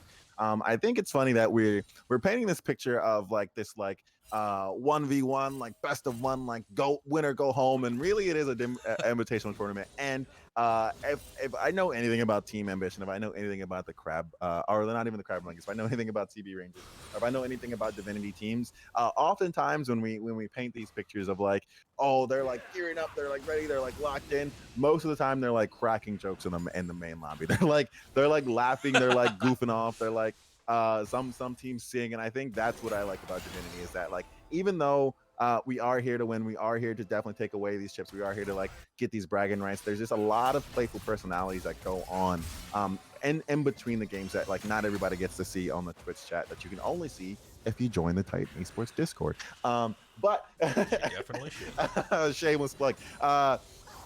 But as we're seeing, like we didn't really see too much from that level 3. We are seeing the junglers now make their way to the bot lane. Maokai looks like he has a little bit of an advantage, just a little bit of clear speed. The scuttle is up. We might see a kerfuffle or some shenanigans going on there, but it looks like Maokai is focused on the gank. Is going to get spotted out, and that Misfortune is going to back up. But Zach is here. The elastic slingshot comes in, lands on the Maokai. Maokai's going to have to flash away to safety, and that looks like it's going to be a dissolve right there. Definitely both junglers, like you said, aiming towards that bot lane, making sure that they're there to make sure that they make their mark and not just be a floating blob that doesn't do anything in the game. That being said, it doesn't look like Zach's left quite yet. That might be something to look at here. Oh, Nami gets caught out. It's going to have to flash away. Zon Lilac is going to have to flash away, and it's going to be off to safety. Krama is getting off these face breakers in against Unaware, but it's a whole different matchup now into the Camille than it was into that Poppy earlier this night. That's more than for sure at this point. We're definitely seeing a competitive edge being given over to not Team Ambition Crab Rounders, who I do see that it currently says their name there. I don't think that's who this is. This isn't Team Ambition. Who's work in production? I don't know, but as they figure that out, we do have again Zach here again in this bot lane with the third gank in 2 minutes. Not really letting up, not giving Lucian or Nami that saving grace that they need to pressure them under tower. Misfortune is going to be able to farm up safely under that bot lane. Camille looks like she's got to freeze up in this top lane. Is taking a little bit of harass from the set. Is not going to be able to trade back because the wave is just a little bit too big. I'm waiting for it to crash here and hoping that she'll be able to farm up. As the Maokai comes into the mid lane, gets the root off on Barak. Both are going low. Black Eyed Peas and Barak are really low. And down goes Obama as Zach also gets taken down by the Vladimir. Will they have enough damage to take away the little Zachlings? And yes, they will not. And he gets away. They won't. Oh. Interesting call to not go for the last hit on Just there. an auto attacker too. That being said, though, it still does end up in a pretty big net positive here. Vlad is kind of just as scary of a champion conceptually as Ryze is. So with the amount of damage that's going to be coming out of him on his first buy, might end up being a little scary. Yeah, there it is.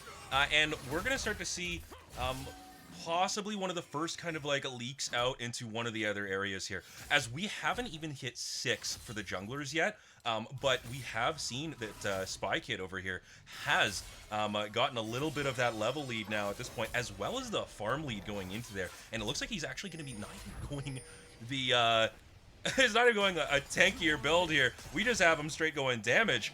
We're gonna end up seeing some interesting supportive jungling coming in from the Maokai, while we do see that Zach is angling himself up to do a gank.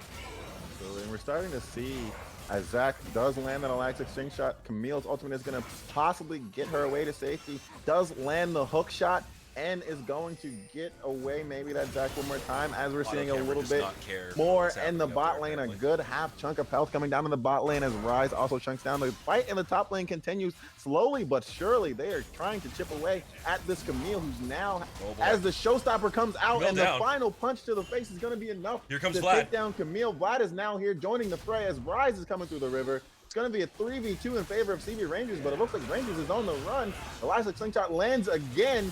Showstopper is not going to land, takes down Maokai. Spy Kid goes down, and now Krama proving again to be a force to be reckoned with on that set, and is going to get a kill as well as an assist. That's going to be a 2-for-0 in favor of CB Rangers.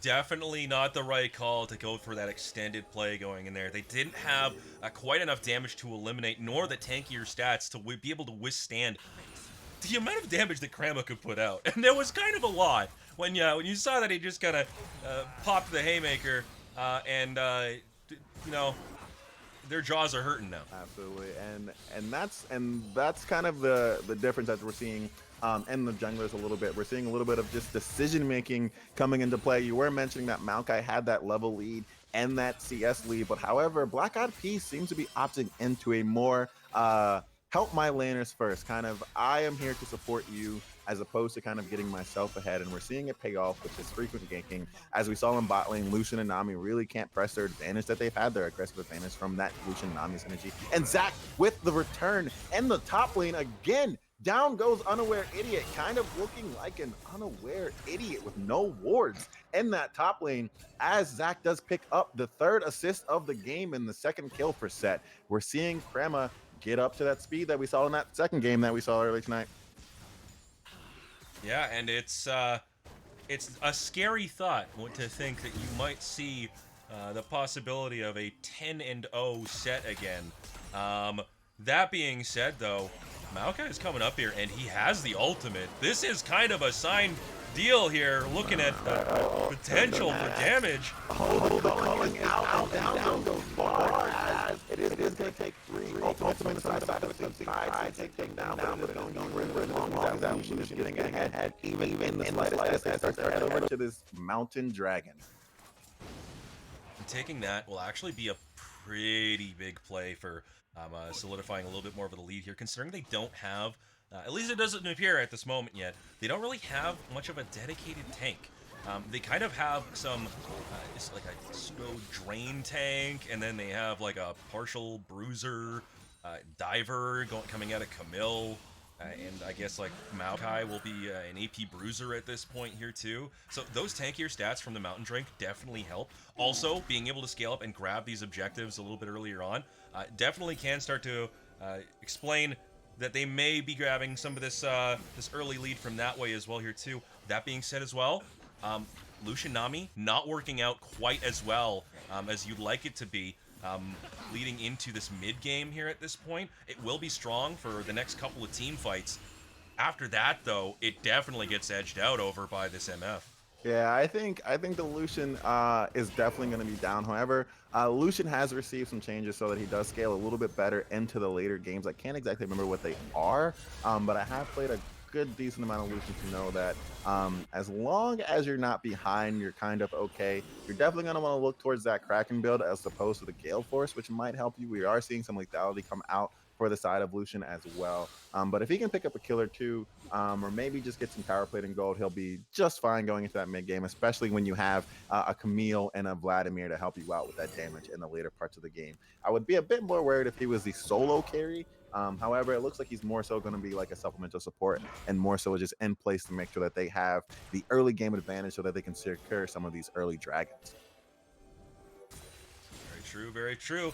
And as we kind of look at how this early game is starting to edge out and we look to see some of the levels start to balance out here, we do realize that there is some items that once they are picked up are going to be pretty scary. How much gold we're looking at here for the first pickups is going to matter quite a bit as we see that Kamina Ryu has just about picked up that large rod. And once we see the large rod picked up by him, or if he's going to stick around and he's going to look for anything else in terms of damage, that is when we're going to see kind of this big pop-off in the team fights. We'll end up seeing a lot actually start to shine through on the first item pickups from pretty much every one of these characters right now. And after that team fight stage kind of starts hitting through, that will determine the face of what the rest of the game's going to look like for the next probably 6 to 8 minutes from there. If we see that Eclipsing Tides gets ahead from that moment, we will see probably a pretty devastating time for for CB Rangers. That being said, Gang coming out of the rise apparently didn't do anything. Absolutely. Gang comes out, the Misfortune Ultimate comes out, but is going to get knocked down by Crescent's Edge. Is going to pick up that first kill. Kami also picking up that kill on Barak in the mid lane. And it looks like we're just going back and forth, trading kills 1 for 1. It looks like ET has started to come online with some of their champions as they are picking up more items. Like you mentioned, the Mythic almost finished for Kami, as well as the Kraken almost coming out. Camille really just being the only one slugging through. However, the Maokai is getting close to that. Leandri's, as Zach comes back in with an elastic sting shot, is going to get marked up by the Nami, however, and Lucian is just going to be able to go firing down range on both the Bard and the Zac, as now the rest of ET is here to clean up the show. Here is Kami. The Bard ultimate comes out to save himself. Will it be enough? Will Peacemaker get out of this alive? Kami's now taking one too many tower shots. His Misfortune is blasting away. 4 members looking to make this dive work cannot figure it out just enough. They're going to have to get out running away with their tail between their legs, but right into a Rise, who has now found himself into a pickle. And Crescent's Edge takes down Peacemaker, who steps up a little bit too far, as it's only going to be 1 kill in that tower dive and not even under the tower. I gotta give some praise to that right there, regardless of if that didn't turn out well in the first bit. The dance that they pulled on that aggro to get outside of the tower range and just pull it back out from there was a little more than impressive. Absolutely. That being said, I've never seen a tower it didn't dive. really get them what they wanted. I've never seen a tower dive where you got the kill like outside of the tower. I've never seen. It's the first time I've seen a tower dive go where the tower dive is like a 4-minute team fight and I'm just gonna get the kill in the jungle later on. So that's definitely a first one. And we're just gonna all be around the tower and sort of half commit to diving, and then we're gonna just walk out through your jungle after we get not really what we came. Absolutely, but we're seeing Oh, more boy. fighting as there are 3 members from CB Rangers now with the Rift Out in the mid lane, trying to get Rise a little bit more push potential, but the wave seems to be stopping them up. He's going to get a little bit of a chunk from that Vlad on there. Vlad looks like he's going to be able to defend this, as the rest of Eclipsing Tides is now here. It looks like we're going to get a bit more. The slingshot comes out. Nami's tidal wave also going to come down, but not going to do much except for divert some attention away from that middle tower. And they're just going to get a little bit of damage from that Rift Herald. No plates. It looks like they're saving that Maokai ult actually for this team fight here. I respect that decision as well, as we do have kind of a surround coming in here. But they've already started the Not dragon. the most ideal one, but never mind. It's Maokai working. ultimate comes down, the root comes out, and is going to get stunned up. And that Bard ultimate 4 members. Misfortune is firing with the Bullet Storm. It's going to land on at least 2 members as Kaminara is going to take down Bard. Crema. Now Kami on the run for his life. Barak just going to miss that Q, which likely would have taken him down. And Spike It is going to get it with the sapling. And now 4 members, low health and all. Maybe the Nami will be able to heal them up versus 3 members from CB Rangers. The TP from Camille comes through with the full health. Likely will be enough. Chasing down Ark's Knight is going to get the ultimate off. And down it goes to the true damage as the rest of Eclipsing Tides clean up, sweep out, and take this dragon Hex Tech. Man, what a way to just juggle aggro. That is textbook, if I can say anything on that one there. Even I did not believe that angle that Spy Kid had actually thrown down initially there was actually going to work. I wasn't really expecting him to just go for the flash dive after follow up. I thought you were just going to get rooted by the rise there out of Barak, and just it was over, if I'm being honest. I thought it was over at that point. That did not happen, though, and that pick actually got them directly over onto the Bard, and then from there, they were able to just kind of sweep the fight by kind of affecting what CB Rangers has as like a team fight reset. Bard is a really good pick for that.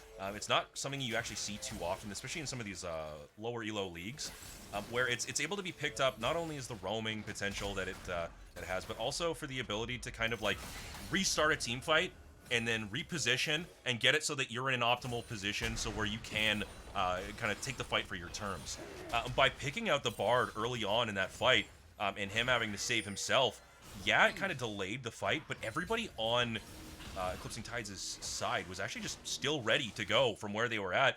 That and the Zac actually mistiming the flying in did definitely affect the way that fight ended up, so that might actually be an area where we could see a little bit more damage thrown out afterwards. That being said, Flash needing to be thrown out from the Rise, as so much has been happening out of this mid lane pick and in the Vladimir.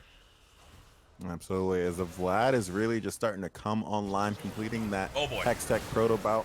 As more is going on in the mid lane, as a tidal wave comes down and Barak also goes down. Lucian, that bot lane, coming up to take this mid tower, and all they have left is the Peacemaker and Bard to maybe selectively save them. The elastic slingshot's going to land on Kami, but 5 members of ET are here, and they are hungry for this middle turret. There's nothing that CB Rangers can do, and they're just going to have to walk away with their mid laner down, maybe get a consolation, but the Misfortune is also back, so not even going to get that consolation in the bot lane of that bot lane tower. Eclipsing Tides are really starting to show, as you said, a little bit of that power of friendship, a little bit of that camaraderie, as they are always there to back up their fellow member. They're always there in the team fight. They're always there when you need them. You can call on them like a Hallmark card. Anyway, like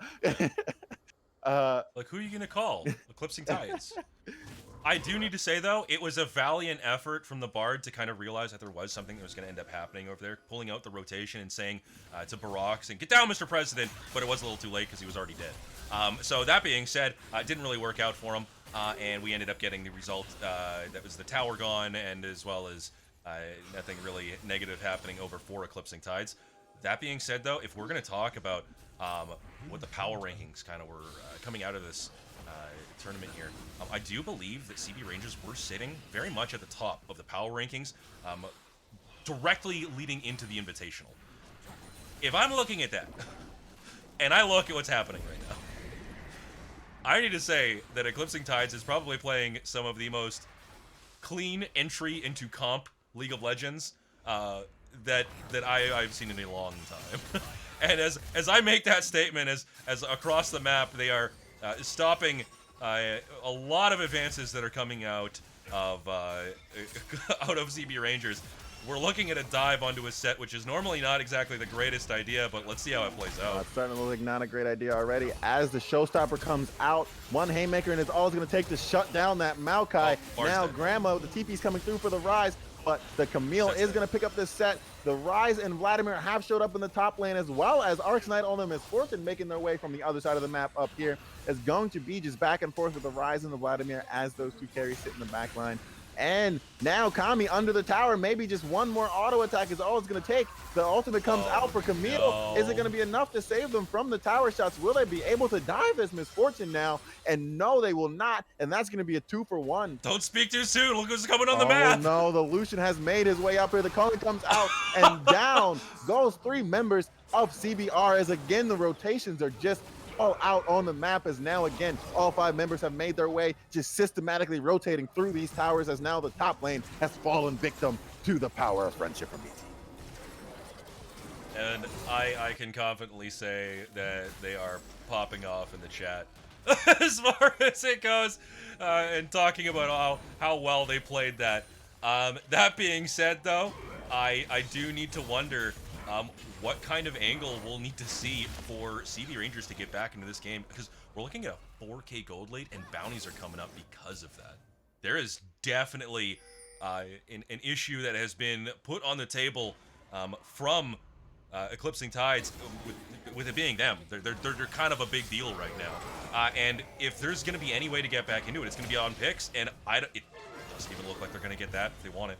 So they're going to be looking for picks with that Bard ultimate. Not going to land on the Nami, who does blast cone away to safety. But I think what we're going to be looking at is when a team is really good at grouping, what you want to do is you want to find ways to split them up. If you don't have the tools to match them when they're all as 5, you need to figure a way to give yourself that numbers advantage. As we're going to see another team fight start around this Baron, the Culling not going to come out yet for the Lucian. Oh, there it is on the Misfortune. Is going to be enough to take them down. Now Maokai on the Baron might start this up, as 2 members from CBR are dead now, and they look like they're not even going to be able to contest, and they are well aware of it. The momentum that they have gained off of these early picks, or early game focused picks that they are transitioning through in here, is wild. In fact, outside of some of the early game blunders, this is a very, very clean game of League of Legends. From every point that this game has kind of sat at, I seriously, I think I'm outside of the conversation of how is CB Rangers going to get back into this game, and more so into the conversation of how quickly are we going to see this game end if this momentum keeps taking over, and how are they going to do it? Because as far as they're concerned right now, they have everything they need. The items that they just picked, they have 2 items on all of their carries that need to have them. And it's kind of getting to that point now where their next items that they pick up will be their second items across the board, and this is actually where this team is their strongest. With how much they're able to take right now off of just the simple rotations that they're able to do, if they can actually push forward here and kind of just go for more, they might be able to go through the throat pretty damn soon. Absolutely, and I think what we're seeing is, even though they have both the early game champions that they pick, but they also are building for a early to mid game builds, right? You're seeing the Hextech Proto Belt as opposed to that Harvester coming out for the Vladimir. You're seeing the Gale Force as opposed to the Kraken come out for the Lucian. You are going to see the Divine Sender and the Demonic Embrace on the side of Maokai, which are going to be those mid game items as well. But on the side of CBR, right, you have Rise building that Rod of Aegis and that Manamune. He needs time to actually come online, and he needs time for those items to scale up before they actually reach their maximum potential. As well as that Misfortune is going to have that Kraken Slayer built into that last Whisperer. She needs time, and if they're not building armor, then that's not going to really be that effective, as that tidal wave is going to come out. Misfortune tries to save their support, maybe, but Crescent's Edge is just too strong at this point in the game. Oh, and the next lane wide Maokai is going to get showstoppered into the back line, but it's not going to be enough. Seth really trying to put on as much, landing a haymaker onto Nami as they're taking tower damage. but the Camille is just in the backline and is now unstoppable as Black Eyed Peas is now the only member left with a little bit of damage, and Zach is going to go down. Now it's Gamma versus the world. Gamma radiation. Will there be enough to take down 4 members? I think they can end here, actually. No, it is ET phoning home, trying to take this whole show away with the 4-0. Will they be able to end here? Now it's Bard by himself. Bard, hey, will he live to tell the tale? Doesn't have his ultimate. No ultimate, just 4 members, and Bard just kind of lollygagging in the sideline. Maybe the Vlad will be able to pick him up, and that's going to be it. An Eclipsing Tide will likely take Game 4 and the championship for the Divinity Invitational, coming in with a blazing way to make their mark on the Divinity League. What an absolute banger of a game.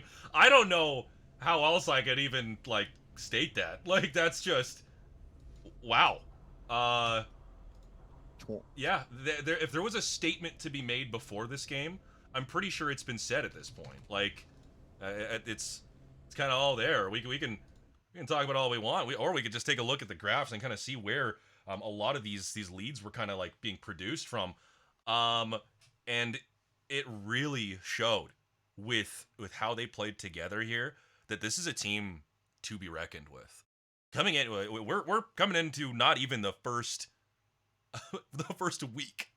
We're at week -1 right now, and we're seeing an incredible performance out of the Winter Invitational Divinity team here, coming out of Eclipsing Tides. They're going to take the gold for this one, and I gotta wonder if you're going from any other angle here, coming into this league, you're looking at Eclipsing Tides right now as something of a big deal.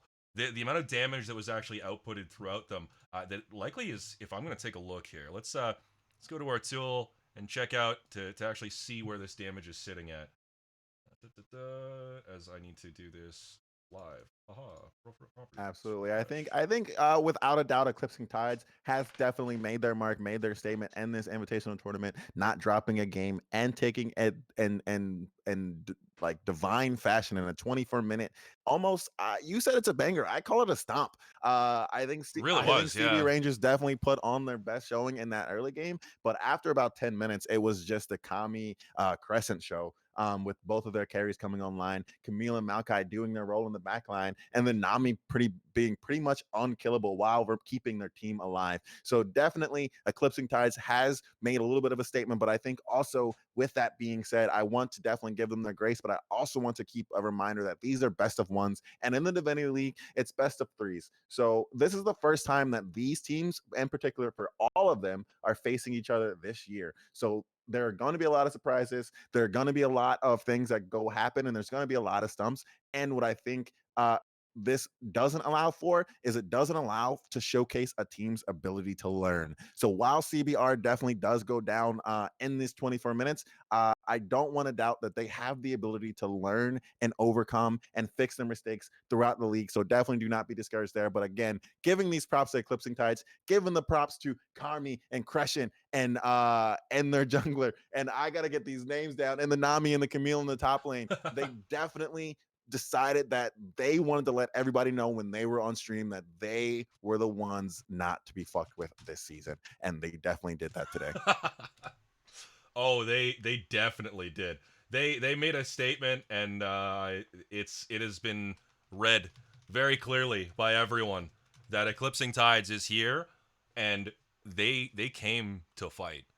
I think that's really what we need to watch out for as we look out to the rest of the season. You're right about the learning portion, and how we aren't going to be able to see too much until we do see the best of 3s kind of hit the field here. That being said, out of curiosity, again, when do those hit, by the way? I believe we are starting on the 23rd. I can double check my calendar here. But it's the weekend of the week of the 23rd is when we are going to be hitting live on these. Let's go. So that sounds like it's going to be next. Literally next week. Literally next week. that was next week. Catch us again. We're gonna work on our synergy because I wasn't trying to throw you oop there, but it's next week. Next week we're gonna be here at 8 o'clock. Monday night for best of threes. The start of the Divinity League will start next Monday. And then, of course, that's not the only thing we have this week because on Wednesday, tonight we saw the Divinity Showcase. There are 8 teams that are coming into the Divinity tournament. However, on Wednesday, we also have our Platinum Conqueror League Invitational that will be showcased right here on the Titan Esports Twitch.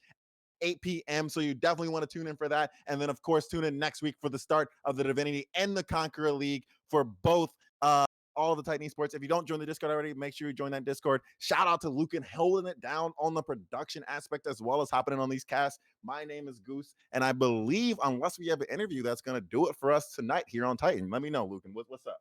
I don't think we're going to have the time for the interview today. There's definitely a lot of stuff that we need to fix up for the production side of things.